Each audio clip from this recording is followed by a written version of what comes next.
It's time to think outside the pocket on Saturday Scramble. I think the Bucks signed their souls away or something. I look at the Bucks as Augustus Gloop. Probably really smart, actually, because I write such songs. Yes! Clip that, Riley. Jason said that I'm smart. I go to the gym to fight people. That's awesome. On 100.5 ESPN and the ESPN Madison YouTube channel.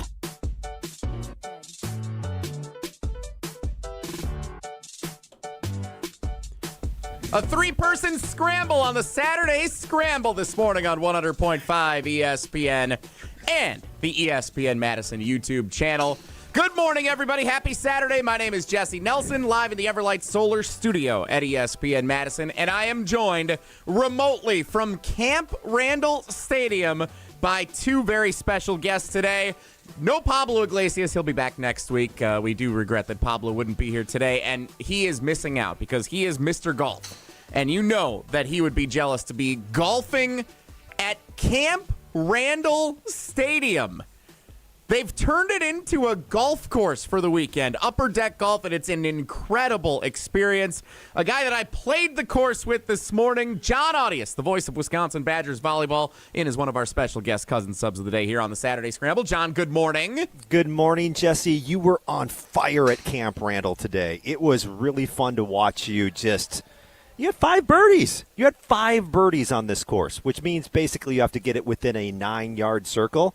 It was well played by you, sir. I had a pretty good day. I had a pretty good morning. I'm not going to lie. Humble, too. Look at that. He's just like, yeah. And that is the voice of Wally Lukachinsky from our sister station, 1430 ESPN Beaver Dam. He hosts the Dam Sports Show when he's not slinging darts at the bar. Which is exactly what he was doing yesterday. So we have plenty to talk about on that front. We have plenty to talk about with Upper Deck Golf. Of course, Trade-A-Palooza going on in the world of sports this week, both in the NFL and Major League Baseball with the MLB trade deadline coming and going on Thursday afternoon. So there are 2 places for us to begin. One is the golf that Jon and I played this morning at Camp Randall Stadium. But the other is Wally's day yesterday at Tower Lanes in Beaver Dam. Yeah, so yesterday, we do this Friday Pick'em series, guys, on the Dam Sports Show, and Corey Sparks and I pick for about 6 months. And at the end of 6 months, whoever has the worst record ends up having to do a punishment. I don't know if you'd remember, but back in February, I had to bowl 4,319 pins worth of bowling because I had been very avidly talking negatively about Sam Darnold all year. So this time around, I'm like, we got to do something bigger, we got to do something badder. And I decided that we were going to do stadium steps to the elevation of Mount Everest over at Beaver Dam High School. Mercifully, my GM and wonderful person, Sherry Sackett, decided that she values our life. So that did not happen. Do you understand? No. Like, I asked Why you would guys, you even do that? Yeah, do you understand how tall Mount Everest is? That's so dumb. You can't hike that in one sitting, running up and down bleacher steps. That's insane. What are you even thinking? So I'll tell you what I'm thinking. I'm like, if you think about 29,032 feet, it looks like a big number. It's only 6 miles. We do 6 miles all the time walking Uphill. around. That's the part that I did not really factor in, and we started doing math. It's a mountain. It's the largest mountain in the world. How do you not factor that in? Hand up. That's on me. That's on Wally. We started doing the math, and if we go up and down one time every 30 seconds, which is a very conservative pace, but one that I think that would have been attainable, it would have taken us nearly 20 hours to do. Yeah, 30 seconds? By hour 2 or 3, that's not 30 seconds anymore. No. Well, my problem was I initially thought it was going to be like a clean conversion. It was going to be like a foot up for every stair. And then you start factoring in stadium steps. It's actually 43,000 steps we'd have to do. So I'm like, wait a minute, maybe Sherry's onto something. So we avoided that. And mercifully, we decided to shift, but kept that number, 29,032, and we decided that the loser was going to have to throw that many points worth of darts. And unfortunately, I had to pay the piper yesterday, and I am feeling it. So tell everyone who did not follow along either on 1430 ESPN Beaver Dam or on the Daily Dodge YouTube channel, which is where you can find all of the best content from our sister stations, 95.3 WBEV and 1430 ESPN Beaver Dam. Subscribe if you're watching along on YouTube here for the Saturday Scramble on 100.5 ESPN with Jesse Nelson in the Everlight Solar Studio, Jon Arias and Wally Lukachinsky at Camp Randall Stadium with Upper Deck Golf. So for those who did not follow along, what time did you start? And how did your day progress yesterday, Wally? We started at 11, and we had a reset on the wheel. So about an hour and a half in, I was at 6,600 points, and we hit the reset. And we're only allowed to hit it one time. So I hit the reset, had to go back to zero, and I almost cried on stream. Because you had a wheel that you were spinning how often? We would spin the wheel. We would do games of 301. That's the way we were doing it, to make it easy, because some of the punishments on this dart wheel was like I had to throw with an oven mitt. I had to throw Jason Wilde's way, the Louis Tiant way. It's kind of like Johnny Cueto, where you turn your back and have to do like a full rotation. Oh, nice. And come back and throw. Sure, yeah. Hideo Nomo back you don't, in the day. But the problem is you don't get to aim with that. There's no time to turn your back and look at the board, so I'm just blindly throwing. So you reset after 6,000? Yes. That's so I almost devastating. cried on air. It was really bad. I was silent for almost 10 minutes. I had to fight through it. But the key is that people could donate for or against my total. So we were donating money and raising money for the John Moser Children's Radiothon, and every dollar that was donated could be 10 points for or against my total. So I got all the way up at about 5 o'clock. We'd been out for 6 hours, and I'm about 100 points away, and I'm like, yip, yip, hooray, it's done. Start pouring the drinks. Everybody's winners. No. My dad and best friend back home donate $500 and take $5,000 off my total, and I'm there until 7:15. Jesse, 8 hours of darts, 8 hours of darts, thicker than blood. I thought. So, a peek behind the curtain for a moment. We didn't know Wally was going to be with us on the show this morning until about that time last night, and now that explains because I tuned into the YouTube stream and I saw you had like a couple hundred points to go around 5 o'clock. I thought, oh, he's almost there. He's got it. Cool. That's great for him. And then I see you're still going 2 hours later. I'm like, what is the deal with this guy? How did he miss out on it? Now that makes sense. You got the big donation that rolled in. So knocking the points down. So we didn't find out until almost 9 o'clock last night that you were even going to be able to make it down to Camp Randall Stadium today. And quite frankly, like, did you drive with one hand? Were you in a sling? You icing that thing? Like, what happened there? How's the arm feeling after 8 hours of darts in a row? It was definitely a left hand on the wheel kind of day where I wasn't exactly – I sleep on my right arm. So I woke up this morning, and it was like that first twitch of the movement when you're really sore. You lift weights or something the day before. I'm like, I might have to call in. I'm going to have to tell Jesse and John I can't do this for an arm. That's crazy. Pathetic. That dart throwing would get you that, like – I got almost 20,000 steps yesterday. It was like 19,800 steps I got. See, that's what I was going to say. That to me is amazing because you would walk back and forth to the dartboard. And what's interesting, Jesse, I was at the National Sports Card Show in Chicago for about 5.5 hours walking around. Half the amount of steps that he did playing darts all day. All I did was walk. That's all you can do there is you were walk. at a walking convention where you were on your feet all day. That's crazy. 20,000 steps. How many points did you actually end up hitting when it was all said and done? I think that it was just above 29,000. We had, at one point, my friend, every time somebody would donate to lower my number, he would donate back and say, no helping Wally today. So it got to a point where I'm like, I'm on an island. I'm out here by myself. And the walking, I thought the arm was going to be the only thing that hurt at the end of the day. It was my feet and my legs that were killing me. That was the hardest part. Gosh, that is brutal. But for a great cause, you raised a lot of money for the John Moser Children's Radiothon, supporting local communities and organizations helping kids in Dodge County. That's amazing. Love the Children's Radiothon and what our ESPN Beaver Dam and 95.3 WBEV stations do with the Children's Radiothon every June each year. But now it's become a year-round really thing with all these crazy punishments. You and Corey keep coming up for one another. This has really become a year every season. We've got a new event going on for the Children's Radiothon, which is fantastic. Love that you raised some great money. Love that you put yourself through the ringer yesterday, and love that you somehow are battling through like a warrior, Wally, to be with us here today at Camp Randall Stadium for the Saturday Scramble. I would never miss it. And I tell you what, the people want pain, and I'm willing to put myself out there. If they want to see me suffer, I'm willing to do it. If that's what the people want, that's what the people are going to get. I want to do a challenge like this, not like that. Hold on. Let me take a step I was back. just saying, come on over to Tower Lanes. I got a dartboard No for you. one's stopping you, John. Yeah, have at it. Somebody make me play 100 holes of golf in a day. I'd do that. That's what Gabe Neitzel did. I can't. That's like the hardest thing in the world for me. I would love to do that. I get out on the golf course. I'm like locked in for about 13 holes. In the last 5, I have to like really remind myself, like, hey, We're still here. we're still here. We got to focus up. Doing 100? What do you do at like hole 57? I just keep. I think it would be probably. Well, I'd be taxing. Do I have to walk this? By the way. I'm going to let him have a cart, right? 100 holes. 100 holes, you're taking a cart. Yeah. Okay, my understanding is they have carts for Gabe and everyone that's always been part of that 100 holes of golf for the MAC Fund. I think it'd be nice because at some point you wouldn't care so much about your swing. You would just swing, and I think it would probably help you get better. Maybe that's the way I'm thinking. Like by hole 57, you're like, just give me the thing. Ting, let's go. Like you wouldn't be worried about like having bad habits almost reinforced that you're doing it for 80 holes. That's another good way to look at it. Yeah, that all the bad habits would be reinforced. I like that maybe it would just clear your head a little bit. You wouldn't have to think about is my elbow into the thing down the right weight shift, blah blah blah. You just swing. There's something to that. And you just go, and then you just fix it along the way. So I don't know. I'd be down for that. It's Jesse Nelson, Wally Lukachinsky, and Jon Arias here on the Saturday Scramble on ESPN Madison. So, yes, we talked about Wally's athletic endeavor. John and I had our own this morning at Camp Randall Stadium, where you guys are right now in the Ho-Chunk Gaming Club, as that's kind of been turned into the clubhouse with Upper Deck Golf taking over Camp Randall Stadium this weekend. 9 holes on Camp Randall Stadium's field turf that you hit from the bleachers, the lower bowl, and a couple up in the upper bowl.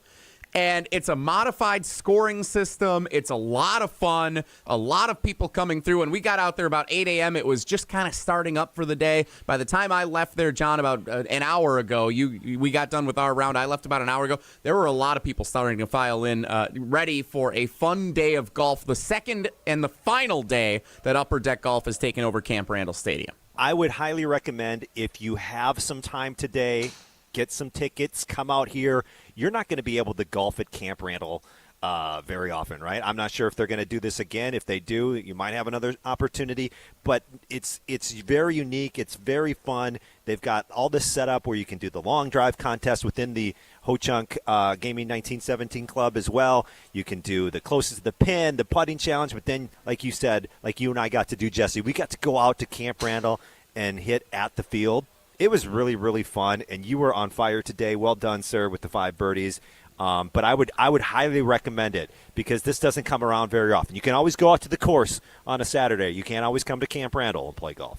And it's available to do until 10 p.m. tonight. You don't under the lights. You don't need a specific tee time. If you just Google Upper Deck Golf Camp Randall, Upper Deck Golf Camp Randall, it's going to come up as the first option, and you can find everything that it has to offer for you today. It's a beautiful summer day in Madison, Wisconsin, a perfect day to bring a couple of clubs out. Now, here's a couple of things John and I learned playing the course this morning. You do not need your entire golf bag. You are only allowed to bring in the pitching wedge, a regular wedge, and basically an 8 and a 9 iron. And then I think there might be like one other iron, a short iron you can bring. But all the holes that they have set up are under 140 yards. So you only need those clubs, and that's all you're allowed to bring in. You're not allowed to bring a driver or a 3-wood or even a 5-iron. Like, only bring some of those short clubs in. Can't even bring your bag, so yes, just bring don't the bring clubs. the bag. Take them out of the bag. Right, absolutely. So we learned that this morning, but it's a really cool experience because when they first said this was coming, I thought it would be kind of like, some of those ranges that they've built now where you hit towards, the holes, you kind of sit in one bay. It's basically become what bowling was years ago, where you're hanging out in the bay, you're ordering food and drink, you're setting up, you're posting up in one spot for an hour. That's not what this is. It's actually, you walk the entire stadium. And you got to carry, you have a drawstring bag, and you have your clubs in hand, and you go to hole 1, which is right above where you guys are in the Ho-Chunk 1917 Club. And then you walk over toward where Kellner Hall is, and that's where hole 2 is set up. And then you go toward the 30-yard line, and that's hole 3. And you work your way all around the entire stadium playing 9 holes of golf, so you get to really experience more of Camp Randall than you would going to a game on a Saturday. Because usually you go to a game, you get in, you go to your seat, you're good, you go get some concessions maybe, and that's it. This, you get to walk the entire stadium, you get all the different perspectives of what Camp Randall looks like empty, which not many people get to do on a regular basis. and you're playing golf. It's an amazing experience, and you guys are taking it in firsthand because not only is the golf going on, but even behind you there's a bunch of activities happening right now, too. Literally right before we started, John and I are back here, and we're just watching people get swings off, and we're guessing on how far they're actually going to drive these things. I mean, it's a party in here, and to your point, too, I mean, how many campuses in the country have stadiums like Camp Randall? It's a handful. So this is like a rare opportunity to not only see the stadium in all its glory, but to do something that you're going to be able to talk about for a long time. Watching games on Saturday, oh, yeah, I remember going out there. I had 5 birdies. I'm Jesse Nelson. Yeah, and it's food and drink as well. So you bring your buddies out on this very beautiful Saturday, and you can have some drinks, have some food here at the clubhouse basically after your 9 holes of golf. And talking about the weather, Jesse, like golfing under the lights, that sounds so much fun. It's supposed to be high 60s tonight around 7, 8, 9 p.m. Last tee time I think is 9 p.m., open till 10. How fun would it be to be under the lights in that type of weather, just hanging out with your buddies, having a few drinks, golfing at Camp Randall? Well, let's be honest, too. Most of the time you're under the lights at Camp Randall, it's like 25. There's, there's a wind, Yes. and you're like miserable, and you're like, no, I'm having fun. This is going to be perfect weather. You're going to be out here hanging out with your friends, making some new friends, too. I mean, this is really cool environment. I hope they get to do this more. This is a really cool thing, seeing how golf has grown in the last, 10, 15 years. It's booming. And doing things like this, I hope more and more places utilize it because this is unbelievable. Yeah, really great job by the whole team from Upper Deck Golf. They travel the country. Heard they're going to Fenway Park next. Oh, get out. Like the Wrigley Field they've been to a couple of times. Fenway Park is the next stop on the world tour. Camp Randall Stadium being included on this is awesome. They were at American Family Field in Milwaukee, home of the Brewers last year. Really cool thing. I hope they will be back. But there's no saying that for sure they will be. And I will say this. Get out there today. I will say this, Jesse. It does take maybe a hole or two to get used to, at least for me, like definitely standing depth up there. perception, or well, just standing there and knowing that you're like 3 feet away from the drop off, like you start to get the momentum in your shot. You're like, I don't really want to have to step forward here. So it's but kind of disorienting. Yeah, you get used to it though after a couple holes. But the first hole, I was like, oh my gosh, I'm going to move the ball back because I do not want to get my momentum going forward and go a little for a too tumble. much. Yeah. No. You got to keep it in control. You have one too many beverages, and you take a little motion forward, and it could get a little dicey. So gravity's not our friend. Make sure you're in a good spot when you're getting ready to go play. They do have Upper Deck nets. Golf here at They Camp do have Randall. nets. They do. Yes. No safety hazards to be concerned about at Upper Deck Golf, but it is a ton of fun. We played this morning. Jim, Matt, and Molly were there yesterday here from ESPN Madison. I know Jim Rutledge and Matt Hamilton played afterward. They had a ton of fun. Takes about an hour if you're playing at a good pace. Takes about an hour to play the entire round at Camp Randall Stadium for a twosome, a little bit longer for a foursome. But again, you can still reserve your time. You don't have to say a specific time, like 7:30 I'm there. Like you can just log in online. There's a morning session, which is probably you're running out of time on the morning session. Afternoons and evenings available. And you can show up anytime in that window and walk the stadium and get right in there and go. So there is still room available. You can purchase your tickets. Again, search Upper Deck Golf Camp Randall online. You'll be able to find everything you need to get out there this afternoon or evening if you want to experience what John and I did this morning with Upper Deck Golf at Camp Randall Stadium. Jon Arias, Wally Lukachinsky at Camp Randall Stadium here on the Saturday Scramble. I'm Jesse Nelson in the Everlight Solar Studio at ESPN Madison. It has been a Trade-A-Palooza kind of week in both Major League Baseball and in the National Football League, including 2 star players who have requested trades over the last 48 hours. We'll talk about them, and is there any chance Brian Gutekunst, the general manager of the Green Bay Packers, is at least picking up the phone on this Saturday morning of family night? We'll talk about that before Jason Wilde gets set to join us on the Saturday Scramble on ESPN Madison. Stay tuned. Saturday Scramble continues after this on 100.5 ESPN and the ESPN Madison YouTube channel. Ever thought about hitting a golf ball in Camp Randall Stadium? Well, now is your chance. On August 1st and 2nd, you can enjoy a VIP experience while hitting tee shots from the upper deck throughout the stadium down to custom greens on the field below. Start and end your round with great music, cold beers, food, and numerous golf challenges. Event is open to all ages, but hurry because tee times will go fast. Go to upperdeckgolf.com to book a tee time today. That's upperdeckgolf.com. All day, every day. The Carbless Talk and Text line is open for you. 844-770-3776. The Carbless Talk and Text Line. This is more. Experience, knowledge, results. That's what really matters when you need help after a serious truck accident. You'll need a lawyer experienced in fighting and winning for people just like you. Gruber Law Offices has the resources, strong track record of success, and a team of experienced lawyers to take care of your needs. We've successfully helped people injured in big truck accidents for more than 35 years. Gruber Law Offices. One call, that's all. It's all about the green and gold and nonsense on Kyle, Brust, and Nortman. I don't know how we can put Jordan Love in the top 8 just because injury last year, inconsistencies. I just don't know how you can do it, especially over these other guys. I think he's having a big year. And I think this time next year, it's a completely different conversation. Kyle, Brust, and Nortman. Presented by Bud Light, the official beer of the NFL. Weekdays from 2 till 4 on 100.5 ESPN and the ESPN Wisconsin app. GRB Academy is baseball for the serious player. Over the past 15 years, GRB has been Wisconsin's top destination for player development and advancement, including over 468 college commitments and 27 MLB draft picks. Their facility in Windsor is the home of GRB Rays baseball and features over 52,000 square feet of elite baseball training. Tryouts for the 2026 summer season begin July 22nd. Find full training programs and register now at grbacademy.com. To help those who want to be helped, but may not be able to afford it. That's what PGA Tour winner Grayson Murray had envisioned for a foundation before he sadly took his own life at just 30 years old. His parents channeled their grief into creating the Grayson Murray Foundation, carrying out his vision to help those struggling with mental health and addiction. To donate and learn more, visit GraysonMurrayFoundation.com. Brew Crew Tuesdays are back on August 5th.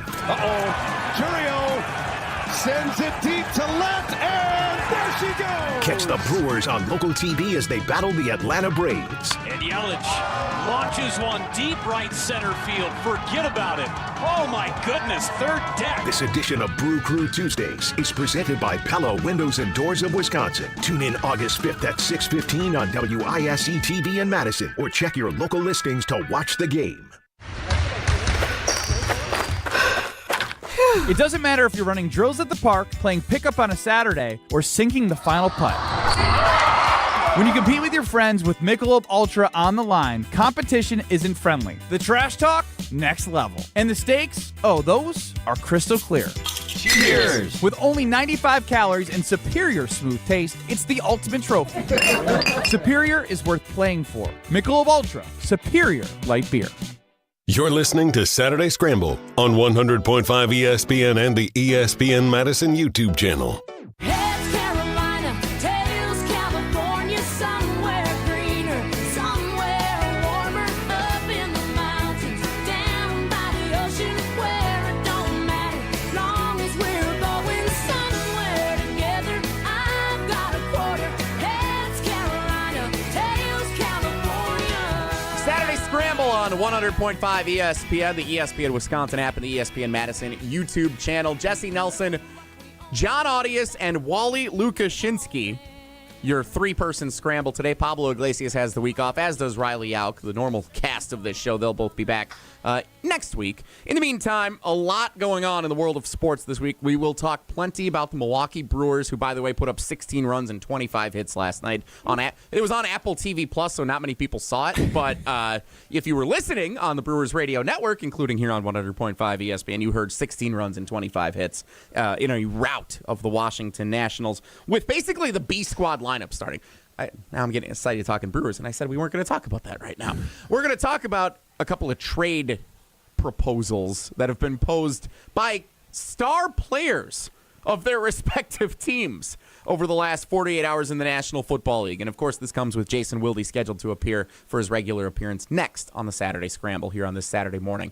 So Micah Parsons, in a lengthy social media post, shared yesterday that he is requesting a trade from the Dallas Cowboys, and Terry McLaurin has also requested a trade, star wide receiver, from the Washington Commanders.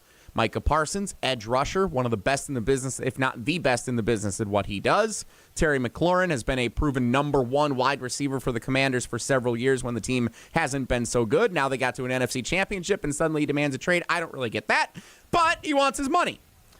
Wally, John, my question for you in our hypothetical world, and we will put this on the poll at ESPN Madison, which player would you be more excited to see Brian Gutekunst call up and convince to join the Green Bay Packers? Micah Parsons. 100%. All right, so what's the next top? I'm just kidding.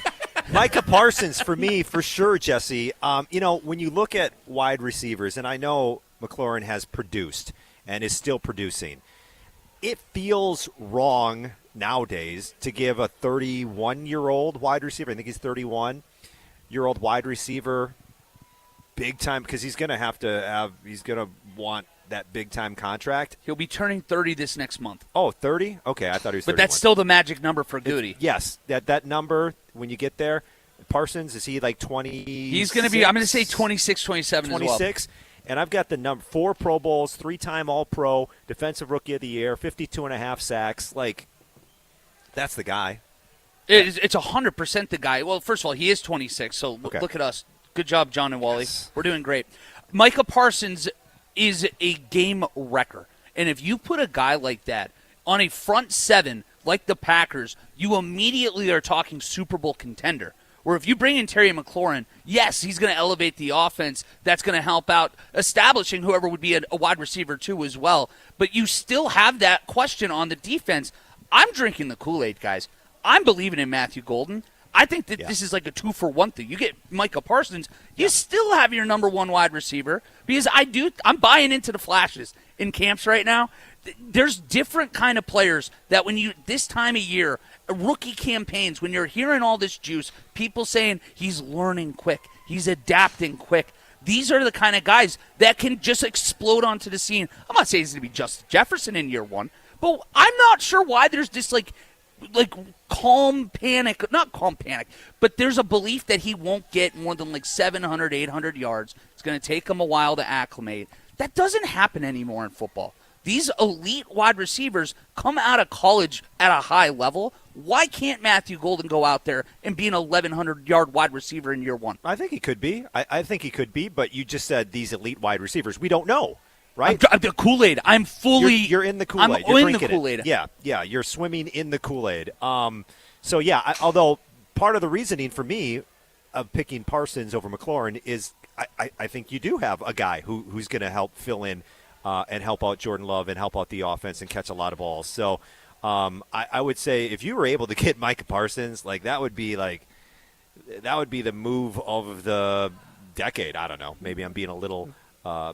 I mean, that is when you go back and you look in the Packers history books at all right, when they established or got somebody like Micah Parsons, there's one name that jumps out. Yep. And it's a big name. People won't like it, but Reggie White. Yep. And what happens when you bring a guy like Reggie White in, that's what gets you over the hump down the road, too. Micah Parsons is a guy that if you could go out and get him, sure, that would be unbelievable. Now, the question is Goody going to be willing to give up 2 or 3 first-round picks? Yeah, we can talk about who do we want. Micah Parsons. Everybody wants Micah Parsons, but now you're going to have to give up a lot to get a player of that caliber. You won't be picking day one for the next 3 years. Yeah. I hope if you're ready for that, good. Sign me up. I'm good.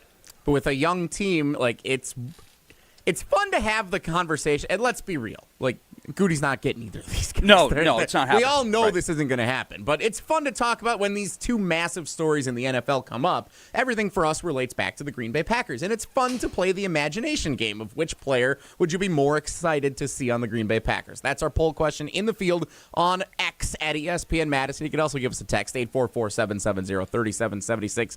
I will ask Jason Wilde this question if neither of you want to coming up when he joins us next, as we're also getting ready for family night up at Lambeau Field tonight, one of our favorite things and traditions that the Packers do every single season. Micah Parsons, I think, is clearly the answer. However, if we were going to say which is more realistic that Goody might actually make a phone call about, I know Terry McLaurin wants a ton of money, but the Packers have some extra money. We know that. We know they have some money. Micah Parsons is going to cost you everything.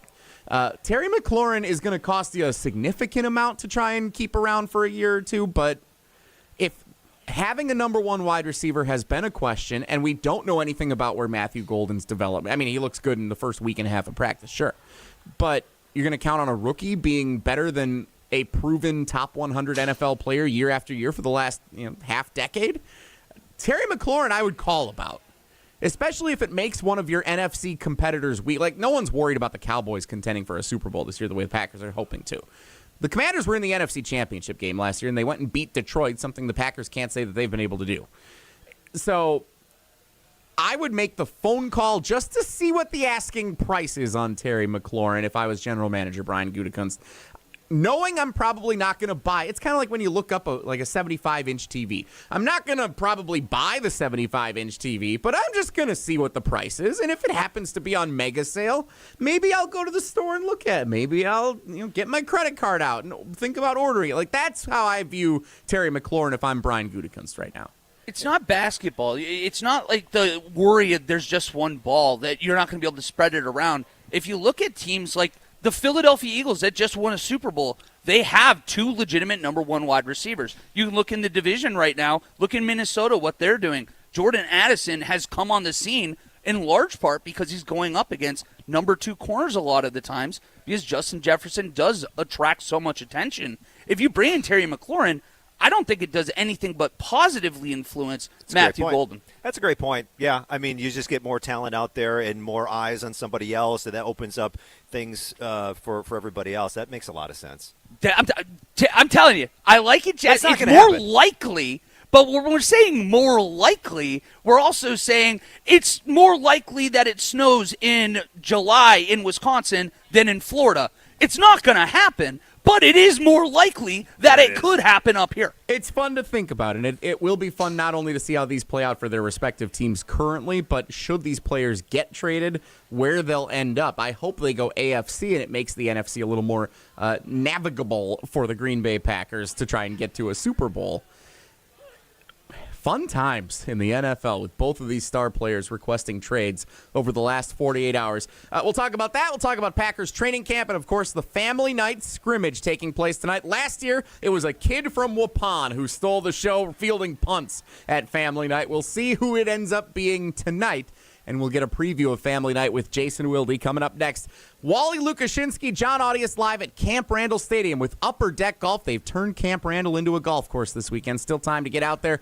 Check out tickets. Google Upper Deck Golf Camp Randall, and you'll find everything you need to know about Upper Deck Golf. Still time to get over there this afternoon and evening. I'm Jesse Nelson in the Everlight Solar Studio at ESPN Madison. Jason Wilde scheduled to appear next on the Saturday Scramble. Stay tuned. Saturday Scramble continues after this on 100.5 ESPN and the ESPN Madison YouTube channel. The GRB Academy is baseball for the serious player. GRB Academy wants to be part of your plan to reach your potential. Utilize GRB Academy's 52,000 square foot facility, 14 batting cages, and 6,000 square foot weight room. Personal lessons at the GRB Baseball Academy are available year-round. With over 300 college players and over 150 Division I players, GRB has consistently led the way in the Midwest for college recruitment and player development. Visit their website, grbacademy.com, for more information. That's grbacademy.com. GRB Academy, baseball for the serious player. If you have unfiled taxes or are in debt to the IRS, this is important news. Did you know the IRS has programs specifically designed to help people struggling with tax debt? Powerful tax assistance programs that can save you thousands if you qualify. No one knows these programs better than the experts at Optima Tax Relief, America's most trusted tax resolution firm, A-rated by the Better Business Bureau. Their award-winning team of tax attorneys and licensed professionals have resolved over $1 billion of tax debt for their clients. One call to Optima can start the process, helping to end your worries about wage garnishment, asset seizure, and other IRS actions. Make sure you're getting the best options to solve your tax problems. Call the experts at Optima today for a free confidential consultation. Call 800-517-9383. That's 800-517-9383. 800-517-9383. Optima Tax Relief. Some restrictions apply. For complete details, please visit OptimaTaxRelief.com. It doesn't matter if you're running drills at the park, playing pickup on a Saturday, or sinking the final putt. When you compete with your friends with Michelob Ultra on the line, competition isn't friendly. The trash talk? Next level. And the stakes? Oh, those are crystal clear. Cheers! With only 95 calories and superior smooth taste, it's the ultimate trophy.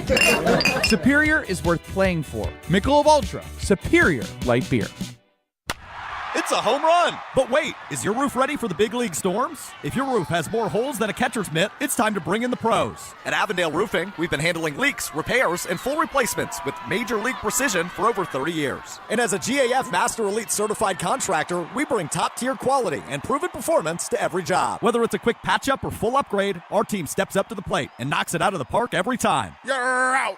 Don't wait till water's in your dugout. Call Avondale Roofing today and keep your home in the win column.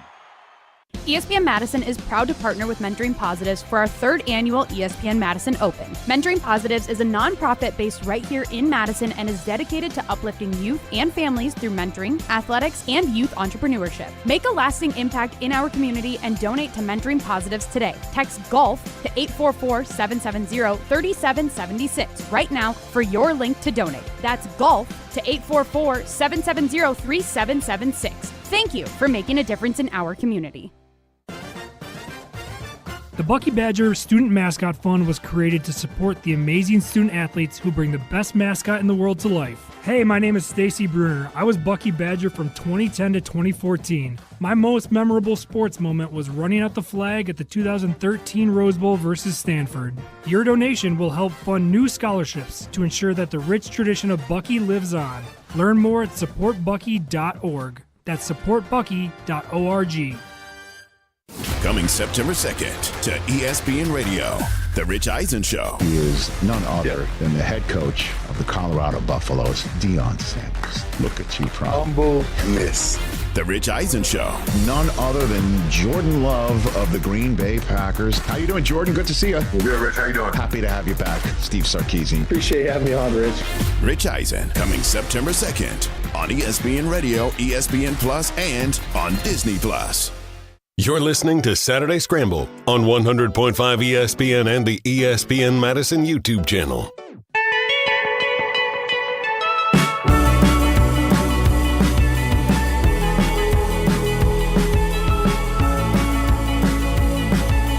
Holding me back, gravity's holding me back.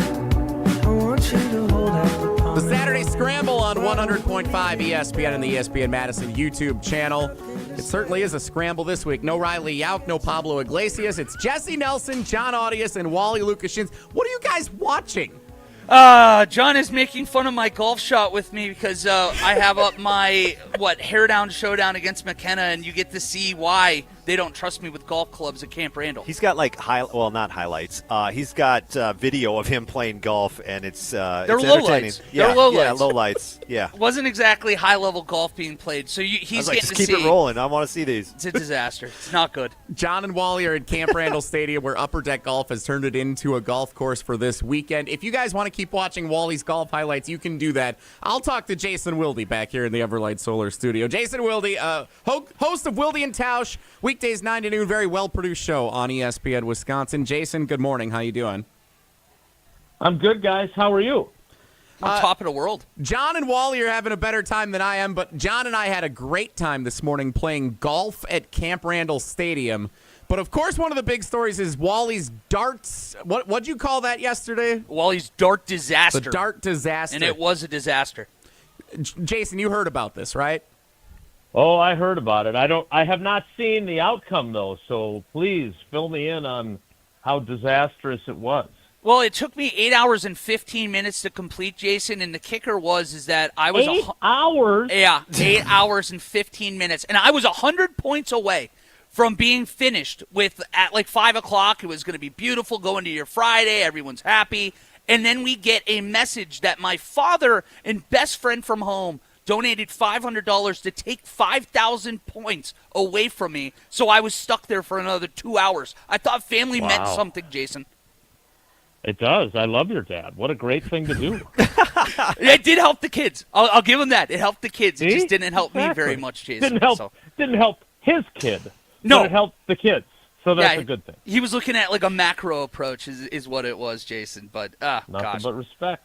I suppose so. Just out of curiosity, not that I'm not happy to talk to John and you, especially given John's great work on Badger volleyball and Sid, having been at their camp a couple weeks ago. It's great to be with the two of you, and I mean, I went a whole day without talking to Jesse yesterday, so thank God he's producing. But is this turning into like Sunday Karma, where it's just like host roulette, and I never know who I'm going to get from week to week? I mean, it's in the name, Jason, the Saturday Scramble. You never know exactly what you're going to get. Like, you show up at a 3-person scramble today with John, Jesse, and Wally.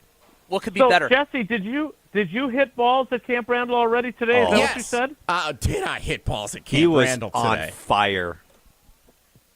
He was hitting them straight. I had a pretty good day. So the way they do the scoring at this thing, Jason, yes, John and I played a round of 9 holes this morning. And so they have 9 different stations set up all around Camp Randall. So each one is designated as a different hole with this thing with Upper Deck Golf. It's really cool. It's only irons. Every shot's like anywhere from, I'd say, 80 to 110 yards is kind of the average. There's a couple of outliers, either shorter or longer in the run. It's a tough start getting used to kind of how this looks and what you're doing and the feel for it. Okay. If you land it, there's designated like rings around each hole. So you're aiming at a very specific hole, and then there's designated rings around it. So if you get it within, it's about an 8-yard radius, or 8-yard, what were we saying, diameter around the hole. I don't know. Yeah. So if you land it, math never been as strong. So if you get it within, what a crew. If you get it within 8 yards, it's a birdie. If you get it within a little bit longer than that, it's par. If you miss the whole thing entirely, it's a bogey. And then if you get a hole in one, it's within like 2 feet of the hole. I had 5 birdies playing head to head against John this morning. I had a good day.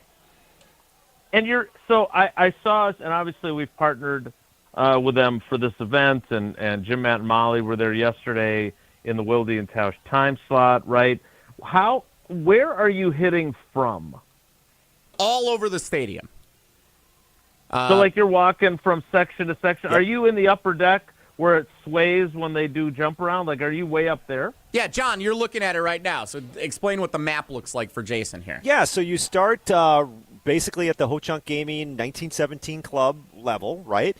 And then you kind of got to go up off to, what'd you say, off to Kellner Hall. Yeah, Kellner Hall's to the right. I can't even see what section that is. But you're basically at the very top of the first level. And you do that for a bit, and then as you get around to I'm not good with directions, the media section, side. The student section, you student play up section, there, and then the media side, you go up above on the second level, and you hit down, and it's really fun. There is no way that Ed Policy is letting us have this at Lambeau Field, right? I hope he does. I hope he does. It'd be fun there. This is unbelievable. The problem is that I'm wondering, Jason, how many golf balls are they going to find in the fall on a Saturday just walking through because Jesse Nelson's shanking them into the bleachers? I did have one that clanked off some of the metal bleachers. That was a fun bonk. You just hear it up in the upper, like, oh, boy, that was a bad one. And you know the whole stadium can hear you when you do that. Well, you actually bring up a good question there, Wally, because so we played golf at Camp Randall Stadium. There's a baseball game at Bristol Motor Speedway tonight in Virginia or Tennessee, wherever that is. Is there any sport besides a Wisconsin Badgers college football game, Jason, that you think would ever be played at Lambeau Field under Ed Policy's regime now that Mark Murphy has reached his mandatory retirement age? So we've had soccer games, right? We had the friendly between FC Bayern and Manchester City. I think we're going to have another one of those in the future. Did we not have a hockey game at Lambeau Field? Oh, too? yeah, A college hockey game? Yes, I forgot about that. Which I love those, by the way. Having cut my teeth as a beat reporter covering Wisconsin men's hockey under Jeff Sauer, I learned more about covering a beat every day from Coach Sauer and those teams than I learned anywhere else. And so I have a soft spot for that. I did not get to go when it was at Lambeau, but I love it when they do that. They've done it at Wrigley. They've done it at the Big House. I just think that's great. So I could see them bringing that back again. Obviously, as you mentioned, Notre Dame is playing a home game at Lambeau Field next year. But I would be curious, with the incredible success of the Pickler and with Matt LaFleur being a member now of the Green Bay one, and I think our Menominee Falls one is on the cusp of opening, if I recall correctly. I want to see the world's largest pickleball tournaments on the floor of either Camp Randall or Lambeau Field. Like, how many? I'm not the pickleball expert, but I'd be curious to know how many courts you could fit into a football stadium. That would be my next one that I'd like to suggest. I don't know anything about pickleball still. I got a kind of feeling that, Jason, I thought that you were going to tell us that you play in your off season, that 2 weeks where you actually don't have to talk about anything. I thought you were going to just tell us that you and Mark Tausch are out there tearing down and closing bars and everything. Well, Tausch has already decided that I must stink at it, so I'm not going to play with him. But I do appreciate the fact that we have a membership now to the Pickler, so I'm going to go, really hone my game and then surprise him by beating him, because I know about that bad knee of his, so I'm just going to hit to that side all game long, and I think I can take him. A lot of change of direction. I like that. Speaking of change of direction, though, I have to ask something Packers You're related. You're going to change direction in the conversation. Nicely done. You like that? You like how we did that, Jason? Just trying to learn from the best over here. I tell you what, though, changing directions to the Packers, we just were talking before we had you on. 2 trade requests came in this last couple days, Terry McLaurin and Micah Parsons. We understand it would be very unlikely that we would see anything happen with the Packers getting involved. But could you see Goody picking up the phone, figuring out what value is, and see if there is a possibility of making some kind of, ginormous splash before the season gets going? Walter. Yeah, I figured I was going to get that. I'm hopeful. Hey, look, Micah Parsons is on a Pro Football Hall of Fame trajectory. Reggie White 2.0? I can't imagine that, despite it's a trade request, it's a trade demand. It does not mean it's going to be honored for either of these players. And if either of these teams let these guys out of the building, they're just stupid. And we talk about Jerry Jones a lot when Evan Cohen joins our show, because the Cowboys move the needle for ESPN in a huge way, and I get that. Jerry Jones, I just don't know why you would do this to a field-tilting player like this. I mean, yeah, you can't pay everyone, but you have to pay your stars, and if you don't, you're committing malpractice.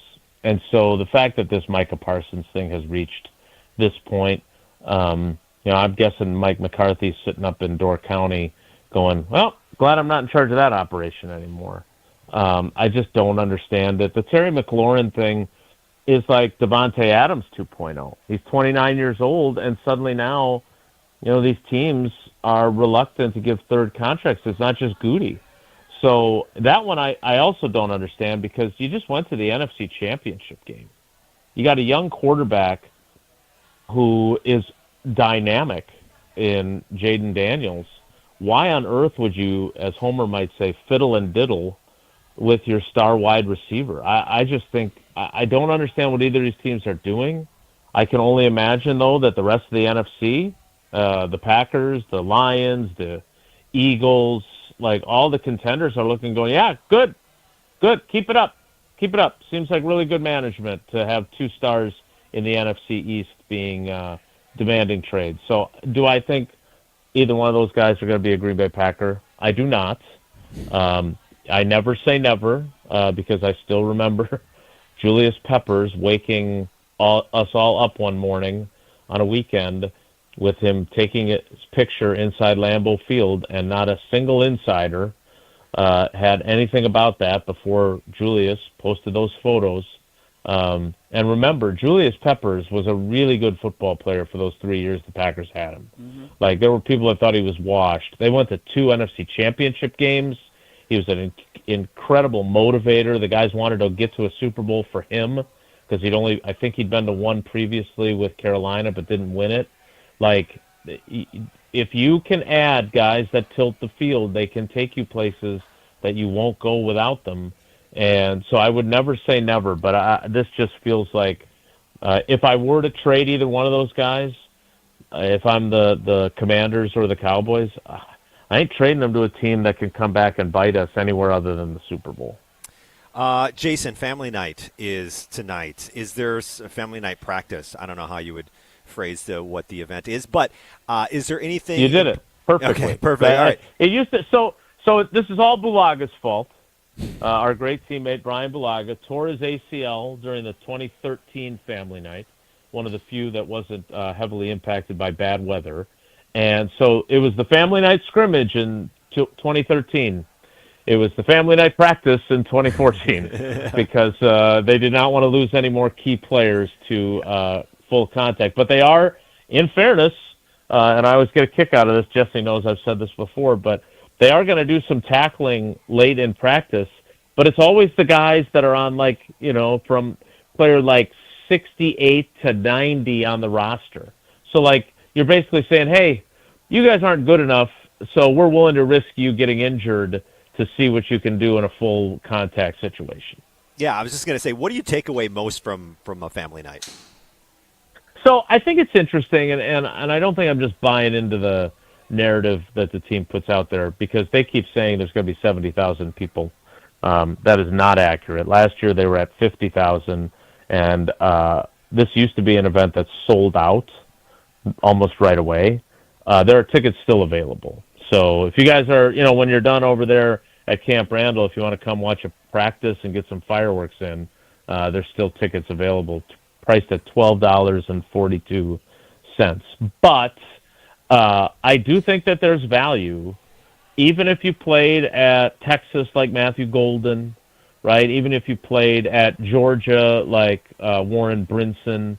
Like, I think there's a value in going into Lambeau Field with a crowd there and just getting that feeling and those butterflies kind of out of your system.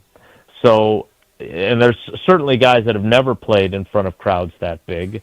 They've got the fourth string quarterback, Taylor Elgersma, who is Canadian.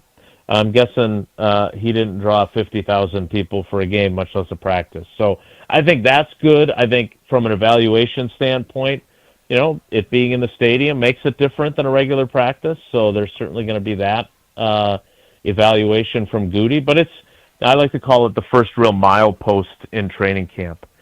Training camp opens, you have practices, you have some padded practices. Then it's family night. Then we've got the preseason opener against the Jets next Saturday.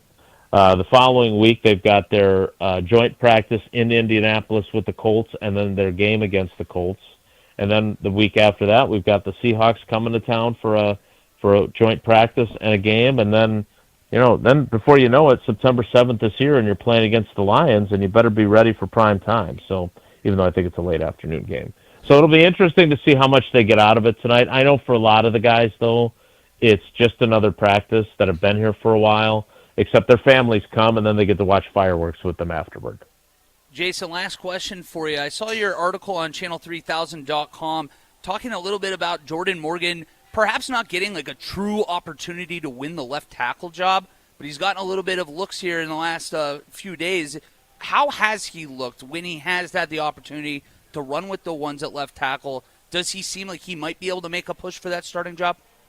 Well, I think it's important, Wally, because we didn't necessarily know what was going on Thursday, and it turns out that Rasheed Walker has a groin injury. I talked to him yesterday, and I wrote about it in my story about Family Night on Channel 3000. But it turns out that Jordan Morgan wasn't getting more reps because he'd made a move.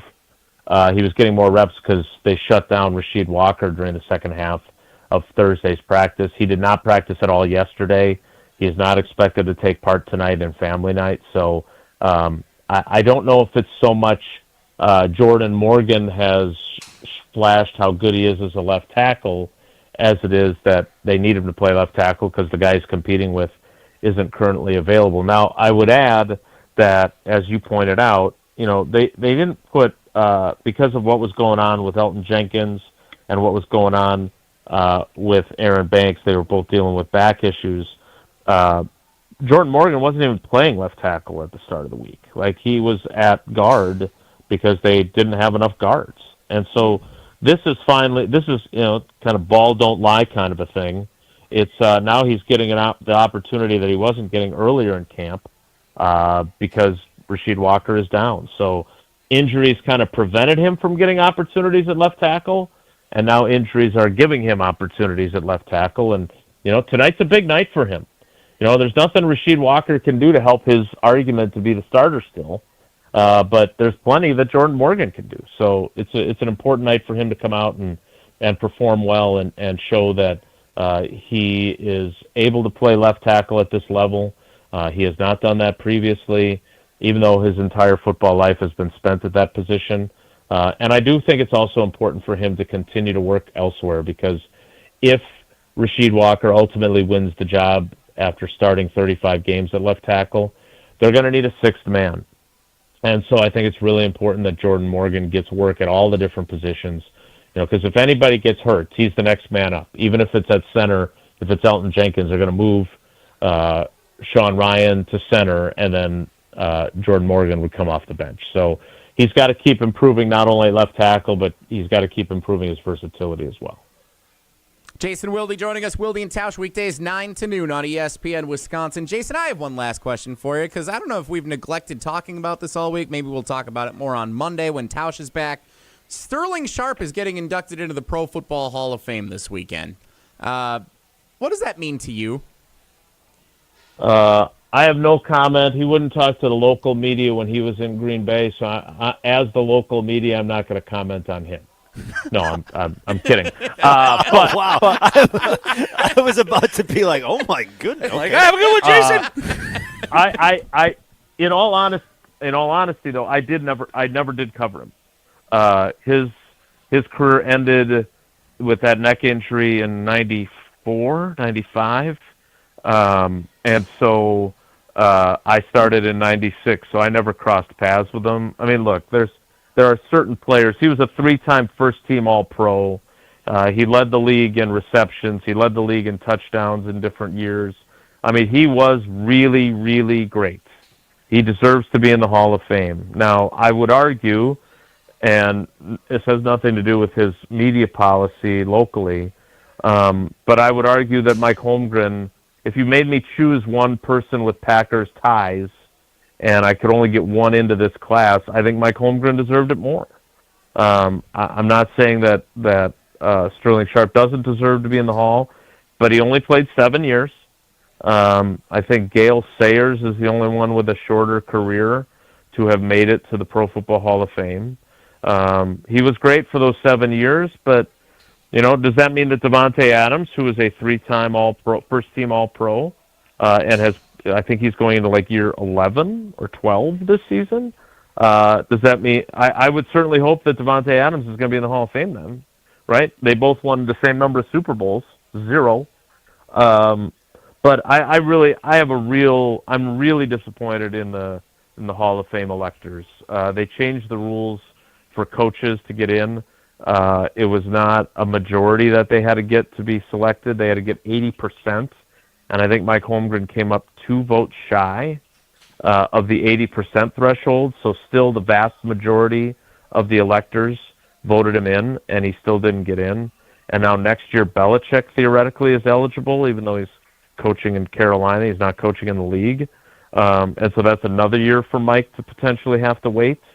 I just thought that they really botched that, and I think their rule change was ridiculous. So the Packers should be celebrating 2 of their own going in today instead of just 1, but unfortunately it'll just be Sterling Sharp, and I don't know if he here's the funny thing, like I know our Channel 3000 story is written by Rob Motti of the Associated Press, because Sterling didn't make himself available to the local media even now, like 30 years after his career ended. So I congratulations to him, but I wish Mike Holmgren was getting in instead. Fair enough. Holmgren's got to get in at some point. Yeah, but Jesse, my thing is, and look, none of us knows what's around the corner for us, right? But Mike's, I don't know, 73 maybe? You want them to be alive and well when they get in and be able to celebrate with their families. Right, like I swear baseball waited until just to be vindictive. And look, Pete Rose was not a likable fellow. I get it. I watched the documentary on HBO, and if that was supposed to make him more likable to get him into the Baseball Hall of Fame, it failed. But I feel like they basically just waited until he died before they reinstated him. So I do think that this was an oversight by the selectors, and I don't criticize them very often. They have a difficult job. But the fact that they changed the rule and that under previous rules, Mike Holmgren would be in, and now he's not, I take issue with that. According to Google, 77 years old, Mike Holmgren. Wow. Yeah, I mean, again, I hope he lives a long, healthy life till he's 90 and he gets in when he's 78 or 79. But, like, come on, man. What are we doing here? I agree. Absolutely. All right, thanks, Jason. Talk to you Monday at the ESPN Madison Open at TPC, Wisconsin. Are you driving me again, or do I have to drive myself, Jesse? If you want to come over, feel free, but there's plenty of parking available this time around. Okay, I think I can handle it. All right, guys, enjoy your Saturday. Hit them straight. Take care. Be good. Jason Wilde, weekdays 9 to noon on Wilde and Tausch. I did drive him to the AmFam Championship last time he came down. We carpooled over. It was a nice little time. Then he hung out with our dog afterwards for a bit. I think he was impressed with the house we had. Ooh, nicely done, Jesse. Okay. Talk about the humility at the start, and then you're like, hey, here you go. By the way, I'm going to drop this in there for you. You guys actually bought a great house. Thanks to Stacy Bruner Realty, who we saw where you guys are this morning at Camp Randall Stadium with Upper Deck Golf, as they've turned Camp Randall into a golf course for the weekend. We'll talk more about our experience there and your experience right now. Coming up next on the Saturday Scramble on ESPN Madison. Stay tuned. Saturday Scramble continues after this on 100.5 ESPN and the ESPN Madison YouTube channel. Ever thought about hitting a golf ball in Camp Randall Stadium? Well, now is your chance. On August 1st and 2nd, you can enjoy a VIP experience while hitting tee shots from the upper deck throughout the stadium down to custom greens on the field below. Start and end your round with great music, cold beers, food, and numerous golf challenges. Event is open to all ages, but hurry because tee times will go fast. Go to upperdeckgolf.com to book a tee time today. That's upperdeckgolf.com. People travel the world to collect Hard Rock shirts, and Hard Rock Casino Rockford is going to give the people what they want.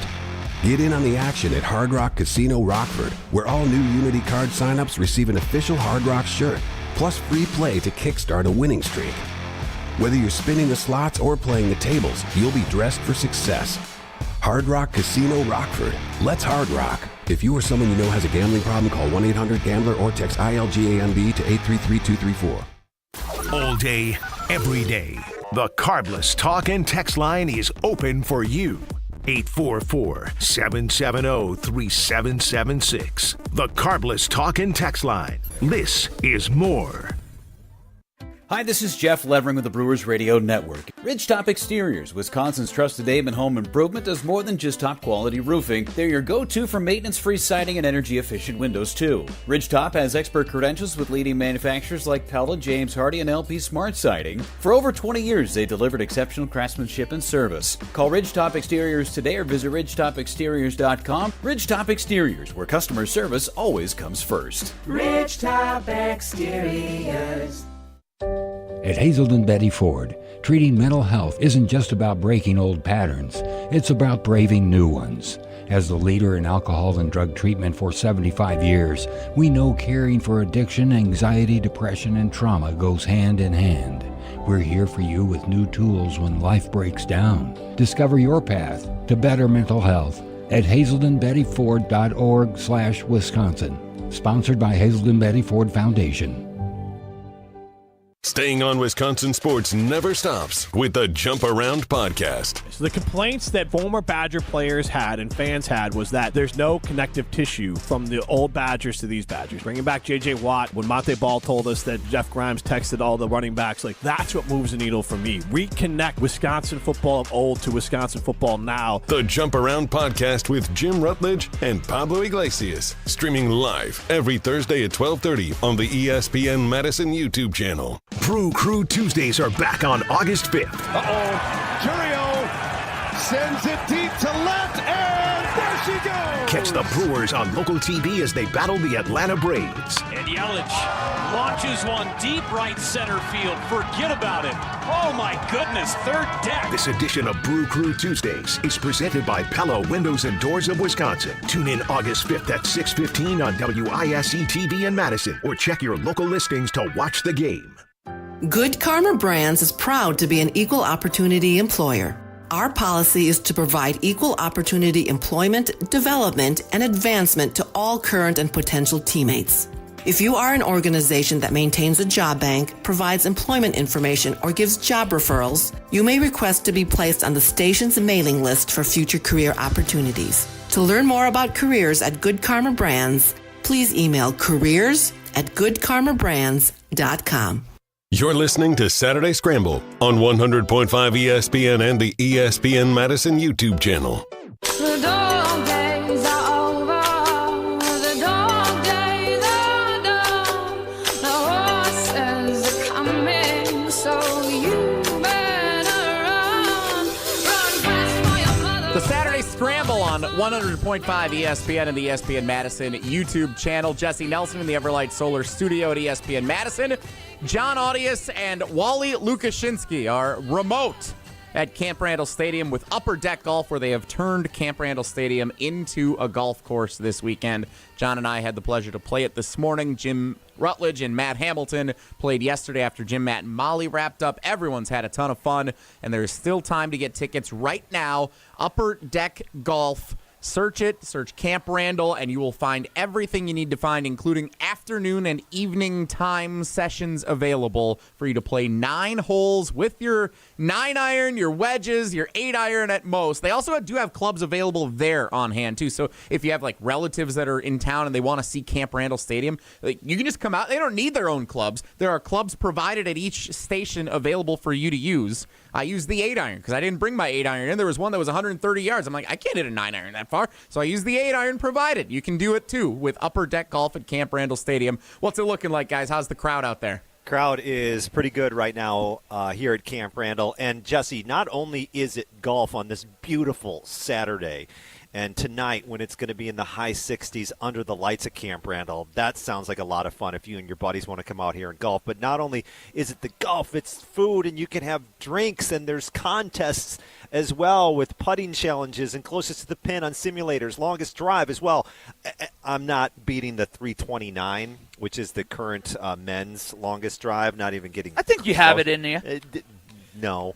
That swing speed is going to be crazy from you. Yeah, right. I need the driver, and then I need something else to get to 329. But so it's not only the golf experience, which is just you and I did, which is fun, but it's just, having a couple of drinks, have some lunch or dinner out here, and enjoy yourself. Play some games. It's really fun. When I was growing up, I went to Ohio State, but there's like 10 of these like real stadiums, these like cathedrals of college football.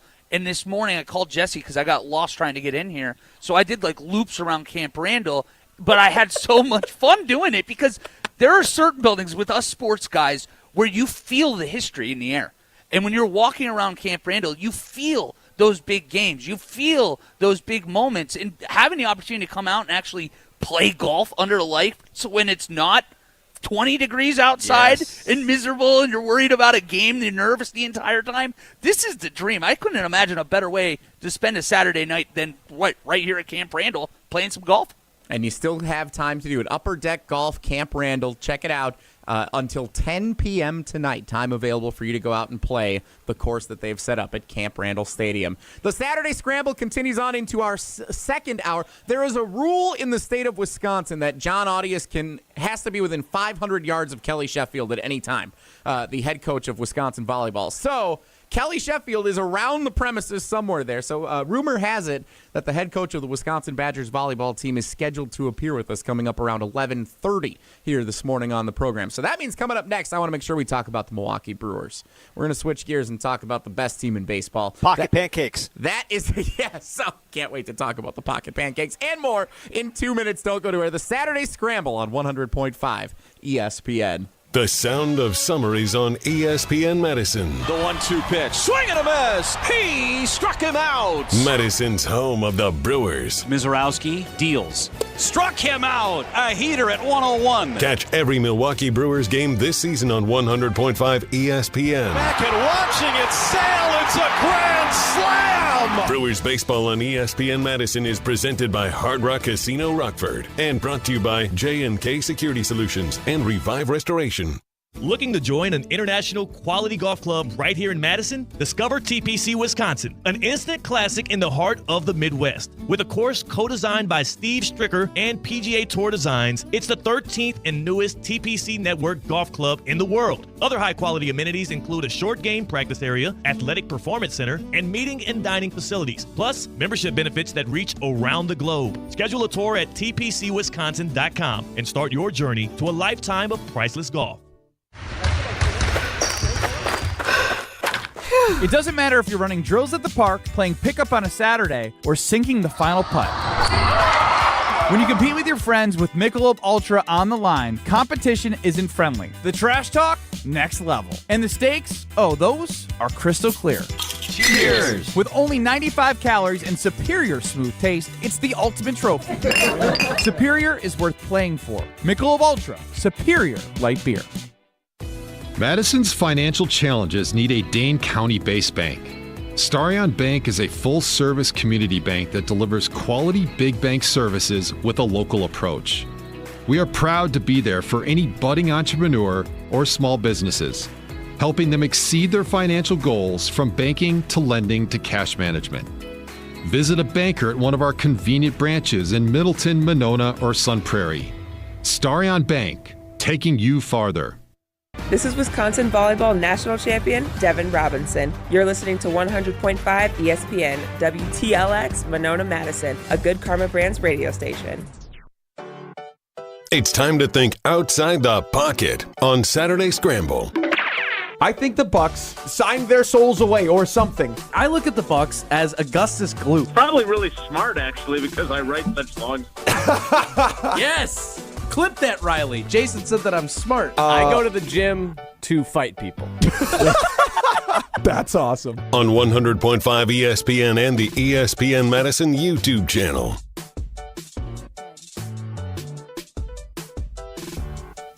Saturday Scramble, hour number 2, the 11 o'clock hour. Jesse Nelson, Jon Arias, Wally Lukachinsky here on 100.5 ESPN and the ESPN Madison YouTube channel. I am in the Everlight Solar Studio at ESPN Madison. Jon and Wally at Camp Randall Stadium with Upper Deck Golf, where Camp Randall Stadium has been transformed into a golf course for the weekend. They're in the Ho Chunk Gaming 1917 Club, where the clubhouse exists with the simulator, the putting challenge, and yes, food and beverages available for you to enjoy. Still time to get out there until 10 o'clock tonight. Wally, you going to get a nice sandwich when you're done there? It's the first thing I'm looking at. I've been looking around. I'm like, man, my stomach is rumbling. It smells good in here. They have some good stuff that are available for you until 10 o'clock tonight. Upper Deck Golf, Camp Randall Stadium. Still time for you to get out there and play some golf at Camp Randall here throughout the day. 25 was the score that I shot over the 9 holes with Jon Arias this morning, including 5. Wow. Yes, thank you very much. I appreciate that. I had a 30, by the way. 30, so Jesse, well Very done. impressive still. I mean, a 30, I mean, that's pretty not good. bad. Yeah. Yeah, well, I mean, Jesse was on fire, dude. 5 birdies. 25 also the number of hits the Milwaukee Brewers had last night against the Washington Nationals. So what do I have in common with the Milwaukee Brewers? We took the same amount of hits in our respective previous athletic competitions. Me at Camp Randall with Upper Deck Golf, and the Brewers last night, I saw a tweet this morning. Let me check it here real quick. The 4th most hits in a game in franchise history. That's correct. 31, the franchise record in 1992. They actually did 26 and 25 each in 2010. So that 2010 team wasn't even that good. So I don't know what happened in 2010 where they each had 26 and 25 hits in the game and then 25 last night on Apple TV Plus, so nobody saw it against the Washington Nationals. But the Brewers did win. They scored 16 runs in beating the Nationals last night. And we wake up today and they will play a baseball contest this afternoon, 3:05 first pitch in the nation's capital. as the best team in baseball, Jon Arias. It's too bad that it was on Apple TV in that respect for not everybody being able to see it, because Pat Murphy was pulling out pancakes out of his pockets and giving them to reporters. Like, what was that all about? I don't understand that. Pocket. So, Wally, did you see this? Like, I did. I just don't understand. Like, why? It's literally like Rafi from the league pocket dogs. Like, I can't wrap my head around pulling something out of your pocket that is edible. That's just like raw dogging in your pocket. That's just wild to me. That's wild to me. He talked about afterwards, too, like he'll put frozen pizzas in his like hoodie pocket or whatever. You're like, ruining the clothes. I'm not frozen pizzas. I should say day-old pizza. Yeah, but still, like a leftover slice. Yeah. Not frozen pizzas. That doesn't make sense. You're just weird, like pulling out crumbles of like pepperoni out of your hoodie pocket. Exactly. Like, oh, yeah, I'll save that for later. But there's got to be something here, right? Like marketing opportunities. The pocket pancake? Yes, yes. Matt Hamilton has a sweatshirt with pocket pizza where it actually has like an insulated pouch and you can put a slice of pizza in there. He's done it. He did it here in the ESPN Madison Everlight Solar Studio. Wow. He's done it before. I have a friend who had pocket chicken one time. We had leftover chicken tender. Like, you go out for dinner, you get chicken tenders, and you got one chicken tender. Like, you don't need a box for one chicken tender. You just pocket it up. It reminds me of Napoleon Dynamite, the movie. Yeah. Anybody familiar? Tater tots? Put the tots in his yes. Give me your tots. Give me your tots. That's the first thing I thought of when I saw the pancakes with Pat Murphy. What's the best food to keep in your pocket? None. Never even thought of pancakes. I think a chicken tender is near the top of the list for me. Tater tots, dude. That's the chicken tender might be even more egregious to me because I feel like a lot of them you actually see like the skin peel off. Yeah, the breading and everything. Yeah. And you're just gonna have that in there. It doesn't matter how many times you wash it. Now you have tied chicken like in your pocket. Well, maybe chicken nuggets hold together a little bit better than a chicken tender. This is a wild opportunity where I feel like I'm the socialized individual in a conversation. It's never happens for me. No one puts food in their pockets, and I'm a big guy. People do put food in their pocket. It doesn't happen often. I don't know what prompted Pat Murphy to use a pocket pancake yesterday for a 6:45 local time first pitch on Apple TV, but he felt like he needed a pocket pancake last night in the middle of the game. What's even more absurd about it all is that if you're eating pancakes without syrup, you are out of your depth. And now are you carrying syrup in the other pocket? It depends on the pancake. If you have a blueberry pancake or a chocolate chip pancake, some of those you don't need the syrup. Well, if you have a chocolate chip pancake, it's getting all over your clothing then, in your pocket. It's kind of like eating a cookie. It's just a little different consistency. Yeah. I just want to imagine he has like a literal thing of syrup in his pocket where it's like the other one. Hey, God, that's what he should do next. That's what he should do next. Just starts pulling it out. He should pull out the syrup next and just kind of pour it on there. God, Ricky Weeks over on the... Hey, Ricky, give me... Hey, who's the butter? Someone has got butter in their pockets. That would be so impressive. I would love that. I can't get over it. Fun fact for you, too. The Brewers weren't the only team to score 16 runs last night. The Pirates were up 9-0 yesterday and lost the game 17-16. Oh, man. That's incredible. That's like genuinely impressive But when you say the game was in Colorado, it starts to make a lot more sense. It does. A little bit more, yeah. It does. I mean, that's just awful baseball over there. I know bad operations. You're from Pittsburgh originally, or Wally, you're a Pirates fan. Skeens didn't start that game, I'm assuming. No, you don't have to worry about that. You were going to see a 17 spot put up in a Skeens outing, I can assure you. But we know the Pirates won't be scoring more than 2 runs when he's on the hill. Nope. All right, so we talk pocket pancakes there. What's the best food to keep in your pocket? 844-770-3776. That's the Carbless ESPN Wisconsin talk and text line. Listen more. Let us know if you've ever done it on the Saturday Scramble here on ESPN Madison. It's Jon Arias, Wally Lukachinsky, and me, Jesse Nelson. We will actually talk about the Milwaukee Brewers' success and where they stand as the best team in baseball. And did they do enough at the trade deadline to make you, as a Brewers fan or observer, Wally, happy at the deadline? We'll talk about that next. Saturday Scramble, live from Camp Randall Stadium with Upper Deck Golf on ESPN Madison. Stay tuned. Saturday Scramble continues after this on 100.5 ESPN and the ESPN Madison YouTube channel.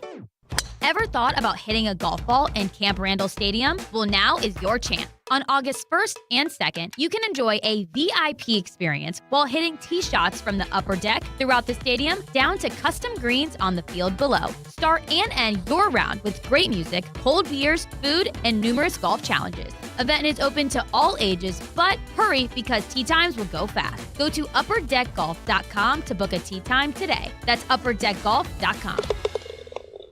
Condon Jewelers, the jeweler on the east side, the jeweler on your side. When you see Diamond Jim, you can count on him to be on your side. Selection beyond compare with on-site repair, so you can wear your jewelry with pride. Condon Jewelers, the jeweler on the east side, the jeweler on your side. 1, 2, 3 into the 4. Avondale Roofing is knocking on your door. Leaking roof? Man, that's a shame. Call the real pros. We running this game. We patch it, thatch it, no need to stress. Our crew shows up and cleans up the mess. No drips, no drafts, no drama at all. Just tight new shingles, then a leak-proof hall. Hey. It's nothing but Avondale, baby. They keep it dry when the weather gets crazy. Hey. Visit AvondaleRoofing.com. That is AvondaleRoofing.com. All day, every day, the Carbless Talk and Text line is open for you. 844-770-3776. The Carbless Talk and Text line. This is more. How much does it cost to talk to Gruber Law Offices after a serious crash? It's free. Yes, free. As in it won't cost you anything to speak with us. Not sure if you have a case? Call our team at Gruber Law Offices today. Your first call and your first consultation are always free. And you'll never pay us a fee until we win your case. If you've been seriously injured, call Gruber Law Offices. One call, that's all.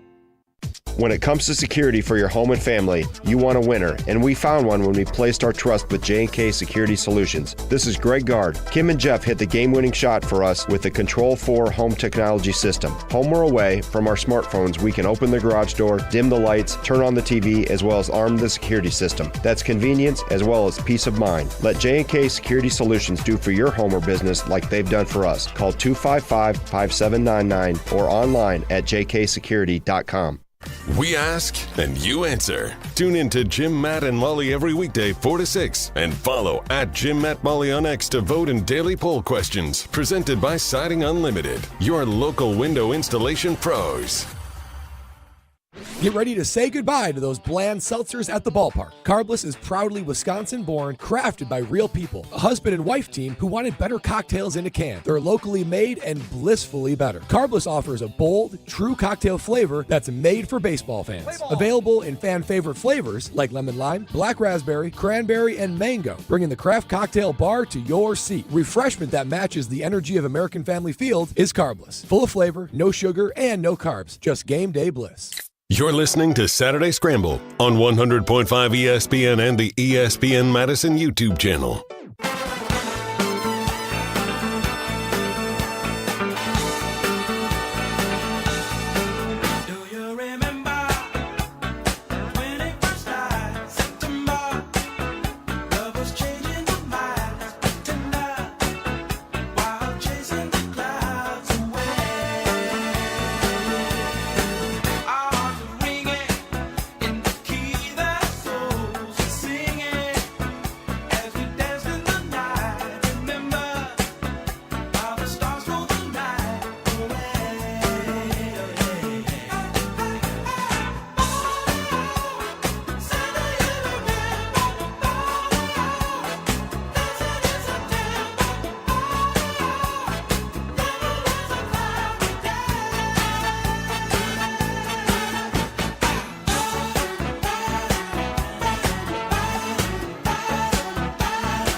On 100.5 ESPN and the ESPN Madison YouTube channel. We're going to pause on the Brewers conversation because I did state last segment there is a rule in the state of Wisconsin. When Jon Arias goes anywhere, he must stay within 500 yards of Kelly Sheffield at any given time.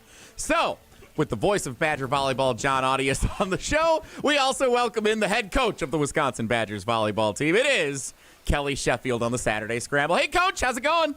It's going great, but I think you're confused there. We've got something that says he's not allowed to be within 500 yards. You just lift the regulations for today? That's why that broadcast booth is so high up there at the field. That makes sense. Okay. Yes. Kelly, thanks so much for hopping on with us. Of course, we're excited. Here's the home of Wisconsin Badgers volleyball, 100.5 ESPN for the season to get started in a little under a month. How are things ramping up for you and the team right now? We've been in the gym 2 days. We've had 2 double practices on each of those first days. In the mornings have been kind of more individual work, not much or positional work, not much jumping, not much just a lot of technical stuff. And then we've kind of gotten after it a little bit in the afternoons. Today will be a single practice today and tomorrow, and then we'll get back to 2 of them on Monday. It's a lot of newer people, but it's a lot of talented people, and I think fans are going to fall in love with this team, and and how they work and how they come together. I'm really excited. When you look at the first couple of practices, is there anything that kind of stands out the most to you? Yeah, I mean, we probably have, I would say, 3 positions that are probably, when the setting position with Charlie Furbringer and Carter Booth in the middle and Mimi Collier on the outside.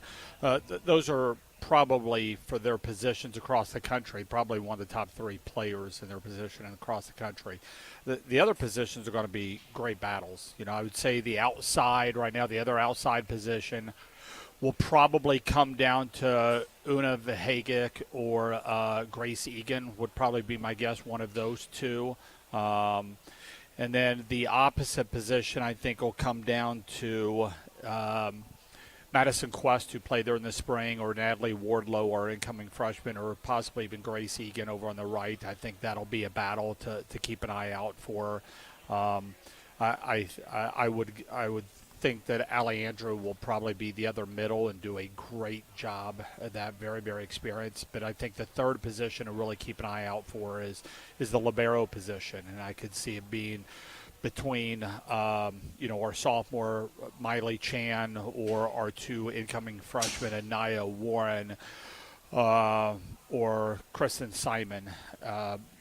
That'll be interesting to watch play out. When you mentioned Madison Quest on the right side, when she played there in the spring, I mean, how impressive is it to see what she's able to do? Like that's one of her first times on the right, if I'm correct there. Yeah, I mean, what I was impressed with is she just doesn't flinch. She just goes out there and tries to do her job to the best of her ability. She without judgment or anxiety or anything. She's just going out there and kind of letting it rip.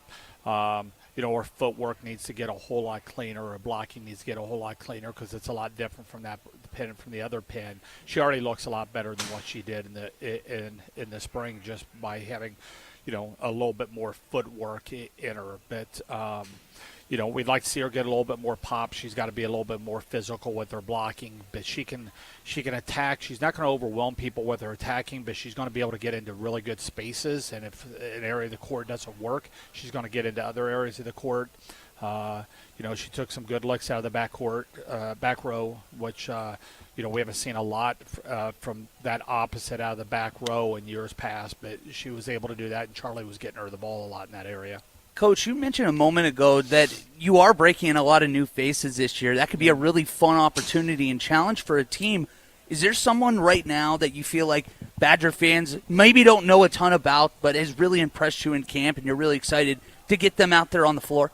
I don't think Badger fans know any of our players, so I could just draw from a hat and say here that this person.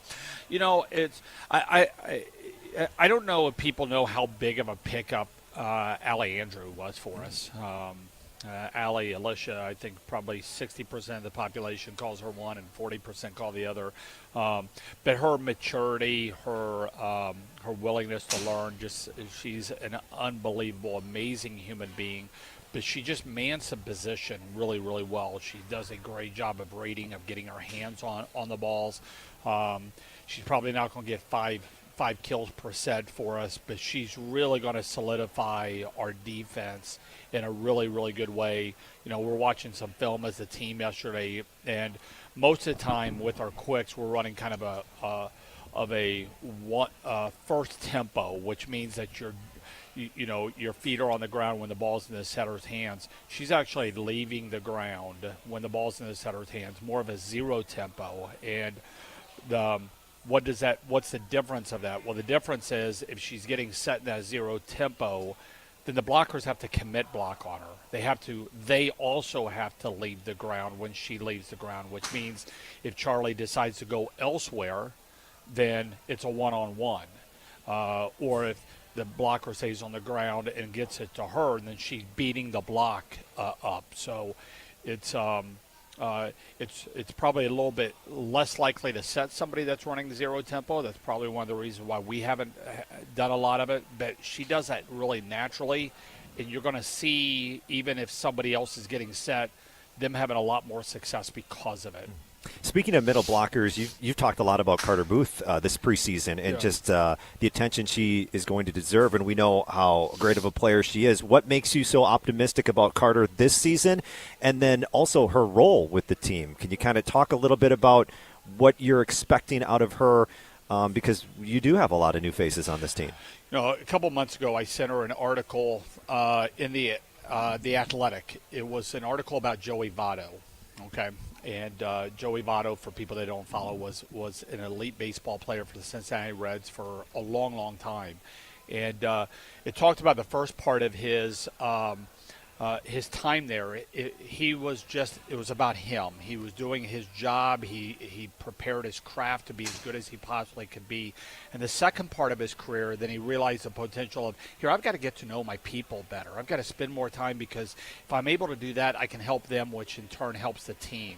He thought he was doing everything he was supposed to do by just worrying about himself, the first part. I sent that to Carter, and she texted me right back and said, it's really funny that you said this, because she was just having a conversation, not about that article, but that very same thing with her dad the night before.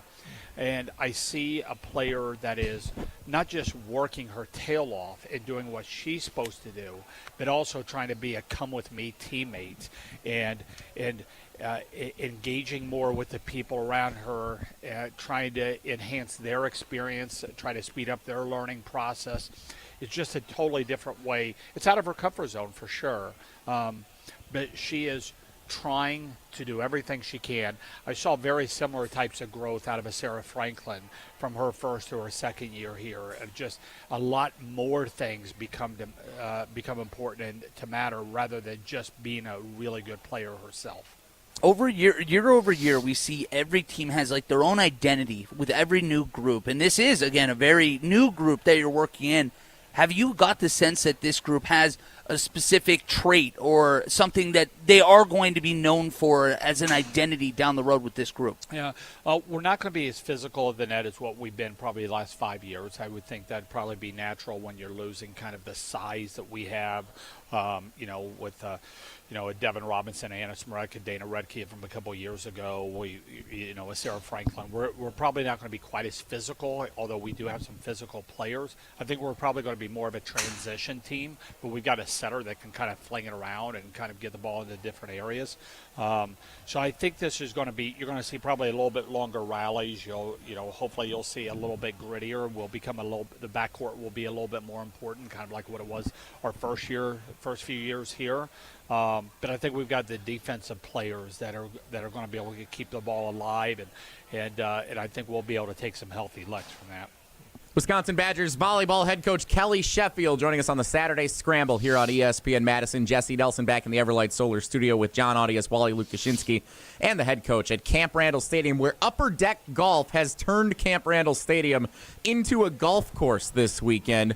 We've seen there's a lot of fun things going on like this in sports right now. Tonight they're playing a baseball game. Your Cincinnati Reds are at Bristol Motor Speedway in Tennessee. So that's going to be fun to see them play the Braves at a NASCAR racetrack with 146,000 fans in attendance.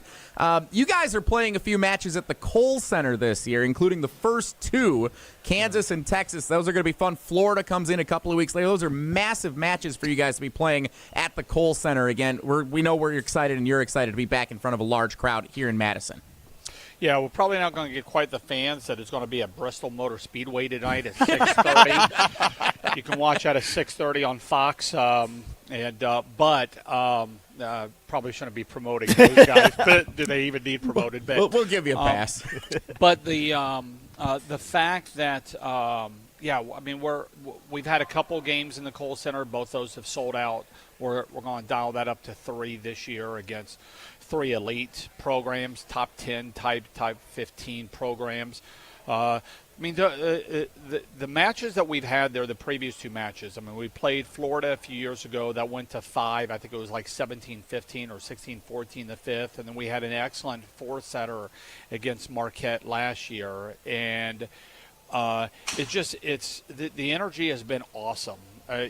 Sometimes what you worry when you get in these massive environments that our sport, since it's just smaller than the court size and what a basketball court size is, that you're just sitting there and you're almost watching the entire thing on the Jumbotron. But the energy in there has been just unbelievable. We haven't missed a beat from in there from what it is like in the field house. So if you don't have your tickets, I think there's a handful of tickets left for both of those. Or all 3 of those matches. They're excellent environments. Kansas and Texas over Labor Day weekend at the Kohl Center. Can't wait to kick off the volleyball season with those 2 matches. If I remember right, Coach, didn't you say we had Jason Wilde on earlier? We were asking him about wacky places and things that can be played at Lambeau Field.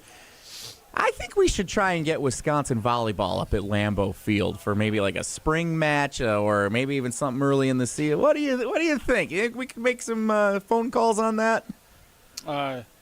It's funny. So obviously Nebraska played in their football stadium and had 92,003 I think was the number that ended up being. Within 2 weeks of that, maybe within a week, I heard from Lambeau Field. They reached out and said, "Hey, would you like to do something up there?" It's really not something that I'm really too interested in. I think it's kind of been there, done that with what Nebraska did. It's in our sport. It's the ball is going to float a lot more, and the humidity, the wind just makes a lot more difference because of the precision of our sport and the fact that it's Green Bay and it's right next to to Lake Michigan. I think that's going to be an absolute crapshoot. I don't think it's indicative of really good volleyball. So I don't know if I'm necessarily a fan of it. Okay. I think there's actually been some discussions with Wrigley as well as possibly doing something with maybe an SEC team there. And I would definitely do it for the experience. But neither of those things are necessarily clamoring for. It's when you're playing beach volleyball, it's not precision, so it's not as big of a deal to kind of do it in some of the outdoor factors. But you've got to really, really, really luck out for it to be good volleyball conditions for a 6-on-6. Well, then I guess we'll take Bristol Motor Speedway off the board too for you. We won't try for that one quite yet. What body of water is right next to Bristol? Head coach Kelly Sheffield, the Wisconsin Badgers volleyball team. The season starts in less than a month, and you'll hear every match right here on Madison's home of Wisconsin Badgers volleyball. Year 2 with Jon Arias on the call here on 100.5 ESPN. Coach, thanks so much for the time stopping by. Really appreciate it. Appreciate everything that you guys do for us. Kelly Sheffield joining us on the Saturday Scramble. We'll get back to the Milwaukee Brewers. We're also the home of the Brewers, and they have been the best team in baseball for 2.5 months. We'll talk about them next on the Saturday Scramble on 100.5 ESPN. Stay tuned. Saturday Scramble continues after this on 100.5 ESPN and the ESPN Madison YouTube channel. In the next 30 seconds, I'm going to tell you how to save money and save the planet. It's simple. Ditch your energy bill and make the switch over to Everlight Solar. While electricity prices keep rising, Everlight Solar will give you the chance to take ownership of your power while also reducing your carbon footprint. As a local company based out of Madison, they'll be there with you every step of the way as you make the switch to solar. To learn more about how you can save money and save the planet, go to everlightsolar.com. It doesn't matter if you're running drills at the park, playing pickup on a Saturday, or sinking the final putt. When you compete with your friends with Michelob Ultra on the line, competition isn't friendly. The trash talk, next level. And the stakes, oh, those are crystal clear. Cheers! With only 95 calories and superior smooth taste, it's the ultimate trophy. Superior is worth playing for. Michelob Ultra, superior light beer. Madison's home of the Milwaukee Bucks. Lots of top to Giannis. Whoa, what a play! Wisconsin Badgers volleyball. Underneath it, bump set, left side, powers it down. What a rally, and Wisconsin comes out on top. And now, the Milwaukee Brewers. Fly ball to center. It is way back, and it is gone! This is Madison's new home of the Milwaukee Brewers, 100.5 ESPN. GRB Academy is baseball for the serious player. Over the past 15 years, GRB has been Wisconsin's top destination for player development and advancement, including over 468 college commitments and 27 MLB draft picks. Their facility in Windsor is the home of GRB Rays baseball and features over 52,000 square feet of elite baseball training. Tryouts for the 2026 summer season begin July 22nd. Find full training programs and register now at grbacademy.com. Bringing summer gatherings to the next level is just another thing we do at Celebrations Entertainment. Hi, it's Jeffrey. With rental items like sound equipment, photo booths, and even yard games, you can make your event the party that everyone talks about. Any event like graduation parties, block parties, or even a backyard barbecue can be elevated with fun, interactive items to make everyone ask, hey, how'd you pull this off? Just tell them celebrationsentertainment.com. That's celebrationsentertainment.com. The ESPN Madison Open, presented by Coors Light, is back. On Monday, August 4th, the ESPN Madison crew is packing up our bags and teeing off at TPC, Wisconsin for a day on the links. This year's Open is benefiting Mentoring Positives, a nonprofit based right here in Madison, dedicated to uplifting youth and families through mentoring, athletics, and youth entrepreneurship. The ESPN Madison Open, also brought to you by Carbless, Zimbrick Honda, Siding Unlimited, Ho Chunk Gaming Madison, Clear Vision Pro Wash, and Vortex Optics. Since 1956, Holman Lindsay Paints has been making paint in Wisconsin for Wisconsin. Because of their commitment to making great paint for Wisconsinites, Holman Lindsay has grown over the years to 26 locations in this great state. Headquarters in Sun Prairie with a state-of-the-art facility, Holman Lindsay has the paint you need to make your job better. From do-it-yourself to professional, Holman Lindsay has paint for everyone. Visit one of their local locations today in Madison, Sun Prairie, Middleton, and Janesville. Brew Crew Tuesdays are back on August 5th.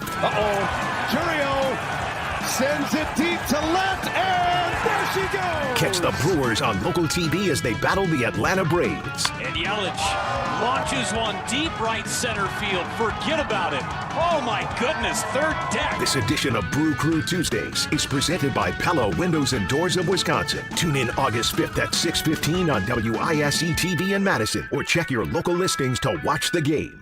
You're listening to Saturday Scramble on 100.5 ESPN and the ESPN Madison YouTube channel.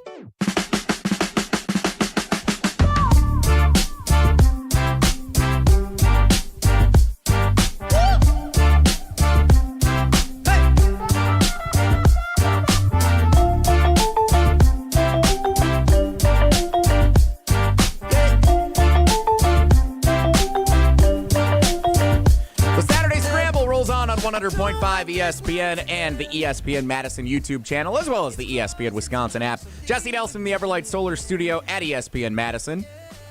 Not as fun as Wally Lukachinsky and Jon Arias, who are on site at Camp Randall Stadium with Upper Deck Golf.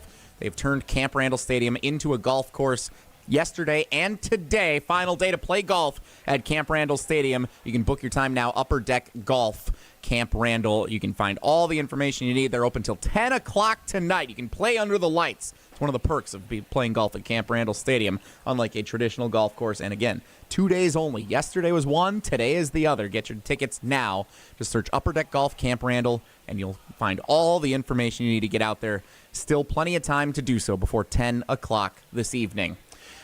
The Brewers play at 3:05 this afternoon, fellas. 3:05 for the Brewers and the Washington Nationals. Pre-game coverage starts at 2:30 here on Madison's home of the Brewers, 100.5 ESPN. They won 16-4 yesterday over the Nationals. Or I'm sorry, 16-9. They were up 16-4 at one point. That's when I gave up on the game. I said, oh, they're up 16-4. Then they gave up Call 5. time of death. Yeah, it's whatever.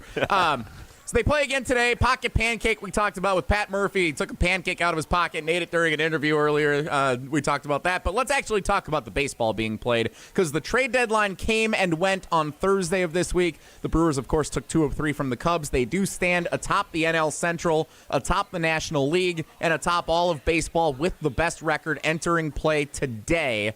Wally, I want to start with you. Where do you feel how the Brewers stand as the best team in baseball and what they did to improve or not address particular spots of the roster in the trade deadline this week? I've maintained that silence at the deadline was not going to be a problem because you already got Andrew Vaughn, and you have almost like a pseudo trade deadline acquisition too, because when you bring Miz up and he performs the way he has, I don't think that even in our loftiest expectations, we expected it to be at the level that we have seen him so far.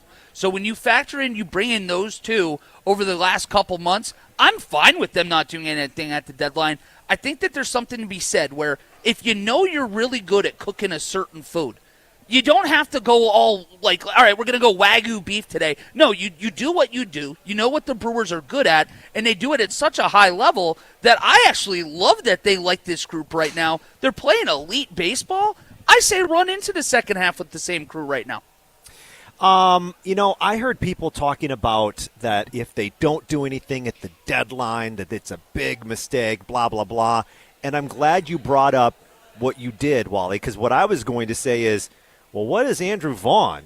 I mean, that's a trade. Why that doesn't count? That production, all of a sudden, we don't count that as we something. We have goldfish memories. If it didn't happen 10 days before the deadline, therefore it wasn't a trade deadline acquisition. Exactly. It'd have to come at the 11th hour, be able to say, like, oh, perfect, great move. So that's one thing that I was going to ask, like, doesn't Andrew Vaughn kind of count? I know it's not, like, up against the deadline, but why can't we give credit to the Brewers for bringing in a guy who's produced 24 RBIs? Now in 17 RBIs, games. Yes. I was about to stop at RBI. We had a conversation about that earlier. How do you pluralize RBIs? So Andrew Vaughn, and people forget Quinn Priester was acquired in week 1 because the Brewers ran out of pitching and they needed to get a starting pitcher from somewhere. They found Quinn Priester from the Boston Red Sox, and no big deal. They've won every one of his last 11 games that he started, and he's become like a solid third, or I mean, if they make him a 4th option once everybody's healthy and good to go here in the playoffs, feel pretty good about what that's going to look like if you just win when this guy's on the mound. He's won 9 straight starts, and the team has won 11 straight when he's been on the mound. Yes, Quinn Priester, Andrew Vaughn, were they trades that were made because of necessity at the time? Absolutely they were. Aren't all trades? Don't you address a position when you feel like it's a necessity that you need to improve if you want to compete at the best level? It was a great job that Matt Arnold did early in the season, knowing if we can keep this thing on the rails until the end of May, everybody's going to start to get back. I don't know if any of us counted on the Miz being what he was, but Woodruff came back. Robert Gasser's coming back. Other players are getting healthy. And even though Rhys Hoskins goes down, they also get Andrew Vaughn to stay on the rails. And look, he became Barry Bonds. Like, whatever has been done throughout this season, the Brewers have addressed everything perfectly, and I say it's not like they're the San Diego Padres, where they're in second place in their division, and they need to make moves to feel like they can contend this season. The Mets are in a battle for the division victory against the Phillies. The Brewers have addressed things, but also have left it alone because they have the best record in the National League. They aren't playing from behind. They shouldn't feel like they are in desperation mode and need to sell the farm to have win-now players because they may not get to this spot again. I love what they did. I feel good about where they are, and I think this team is primed, as good as any we've seen in this golden age of Brewers baseball, to make a deep postseason run. This feels different. Doesn't this year feel different? Like, I remember this is my first time being back up in Wisconsin for an extended period of time, last summer included, for like 15 years. But even last year, you're like, if they get to the playoffs, it was a fun run, but it felt like they overplayed their expectations even when they got there. And then you had to reassess expectations. This year's different, where if you don't get to an NLCS, I feel like you're going to have people wondering what went wrong. The devil's advocate to everything we're saying right now is Andrew Vaughn is playing at a level that he's never played at his entire professional career. This could be an extreme flash in the pan. I don't think he'll fall back to White Sox, Andrew Vaughn, but if he goes back and he's a 240 hitter and he hits for pop every now and then, we're not talking about it the same way. You're wondering if you do still have the power. That's where I'd have concerns. But at this point, it's hard to really say anything negative about the acquisition. He's been flawless. I mean, what would it mean to the Brewers if he hits – listen, I don't know how much longer he can continue up 24 RBI in 17 games and hitting grand slams and everything like that. But how important – let's talk postseason – is that if he can catch a little bit of that in the postseason, like that's when we talk about trades and everything and how important they are to a team. And yes, that would be amazing. What would that mean for the Brewers if he's able to continue this or even, lose it for a little bit but bring it back? That magic, that's big. That's big for the Brewers. Do you remember when the Mets had Daniel Murphy and he went off for a month in October and it was just like the story of everything? If you got what Andrew Vaughn has done in the last 3 weeks in a postseason series, you're talking about a legend in Milwaukee for the next 100 years. You're talking about MVP in the NLCS and beyond. I'm convinced. Now, Andrew Vaughn was the 3rd overall draft pick for the White Sox a few years ago. It's not like this guy was a bad player and he's just came out of nowhere. He was highly touted. He could be good for a long time. Odds are he won't be because we haven't seen it that lengthy in his career yet. We've probably seen the highest valued stock we'll ever see in Andrew Vaughn already. Mm-hmm. But all we need to do is have him be good enough until Rhys Hoskins comes back. Rhys Hoskins is a doggone good player at first base for the Brewers. Let's just get it until that guy comes back. And then if Andrew Vaughn can DH and give William Contreras a day off when needed down the stretch or whatever, give Yelich a day, spotty, spots here. Step in as a pinch hitter in a clutch situation if called upon. That's where depth is built. That's where I feel like his value will be down. I'm not banking on Andrew Vaughn being the bat that Jeff Passan joined Wilde and Tausch at the early part of July and said the Brewers are one bat away from contending for a World Series. No, I'm not banking on Andrew Vaughn being that, but he's been good enough, serviceable when Rhys Hoskins has been out with an injury to keep this thing not only on the rails, but to actually accelerate to now being the best team in the entire sport at this juncture on August 2nd. It's amazing. It's very, very, very cool. You mentioned Andrew Vaughn and Barry Bonds. I did see the stat. This is from a couple of days ago now. Only 2 MLB players have put up the following numbers over their first 10 home games with the team. So home games since RBI became official in 1920. 475 batting average, 1,000 slugging, and 15-plus RBI.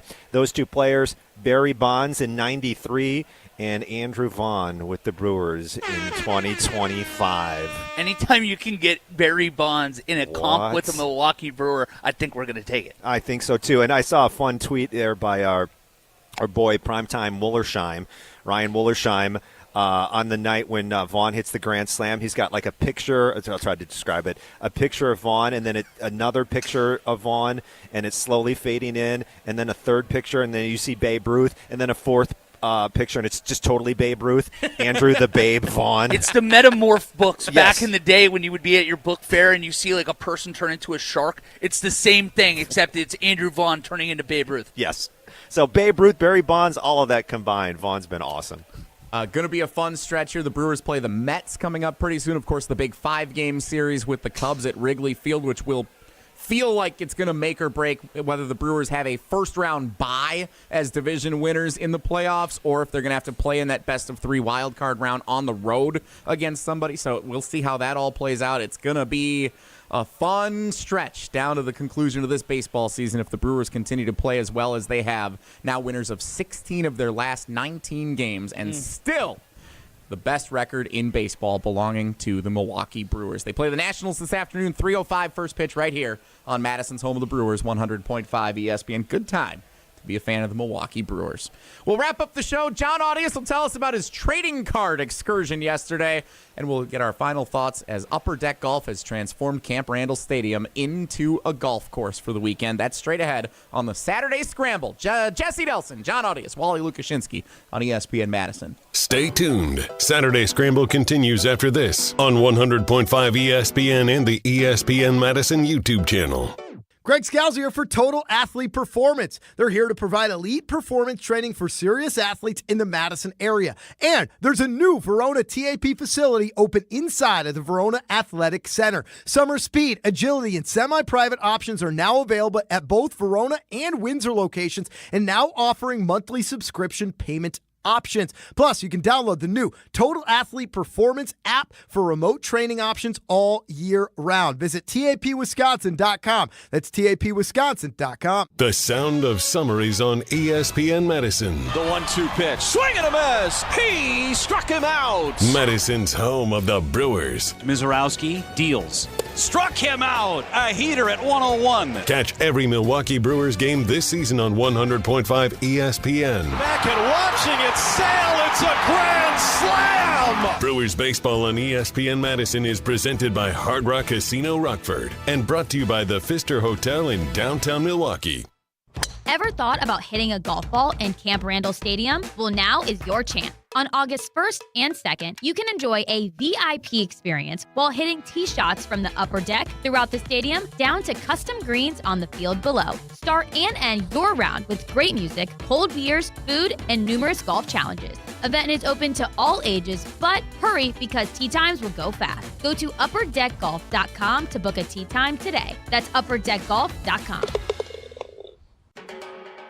Baseball is back. Brian Balaga here to bring you a proud partner of the Milwaukee Brewers. Surfside Iced Tea and Vodka and Surfside Lemonade and Vodka. A delicious and perfect pairing for a day at the ballpark. Stocked at American Family Field all season long. Surfside is only 100 calories per serving, and the best part, zero bubbles. Ask for it at your local bar or liquor store. Surfside, an official partner of the Milwaukee Brewers. Must be 21 years of age. Please drink responsibly. Sharon needed legal help. She needed Gruber Law Offices. When I think about Gruber Law Office, I think about how they took care of me, how they make sure that you get what you're supposed to get. Gruber Law Office. One call, that's all. I will always, always trust one call, that's all. Injured? Call Gruber Law Offices today. One call, that's all. They are the best. I'm very happy. The roll screen, the ability to roll a window screen up and down like a shade. Pella invested in this breakthrough when the business was born and has introduced the world to innovative, game-changing designs ever since. Hi, I'm Gina Della from Pella. Our incredible craftsmen have always been driven by the principles of traditional American values and the desire to enrich the homes and lives of others. They've been at it for a century. When you want long-lasting comfort and reliability, we make it easy for you to trust Pella. Every piece is specifically constructed for you and your home. Pella always designs with innovation and rigorously tests each product for quality and performance. Our team takes pride in constructing quality windows and doors with meticulous attention to every detail. Investing in new Pella windows and doors creates long-term energy savings and durability that lasts for years. And if you order by August 31st, get 0% interest for up to 5 years. Visit PellaWI.com today. GRB Academy is baseball for the serious player. Over the past 15 years, GRB has been Wisconsin's top destination for player development and advancement, including over 468 college commitments and 27 MLB draft picks. Their facility in Windsor is the home of GRB Rays baseball and features over 52,000 square feet of elite baseball training. Tryouts for the 2026 summer season begin July 22nd. Find full training programs and register now at grbacademy.com. You're listening to Saturday Scramble on 100.5 ESPN and the ESPN Madison YouTube channel.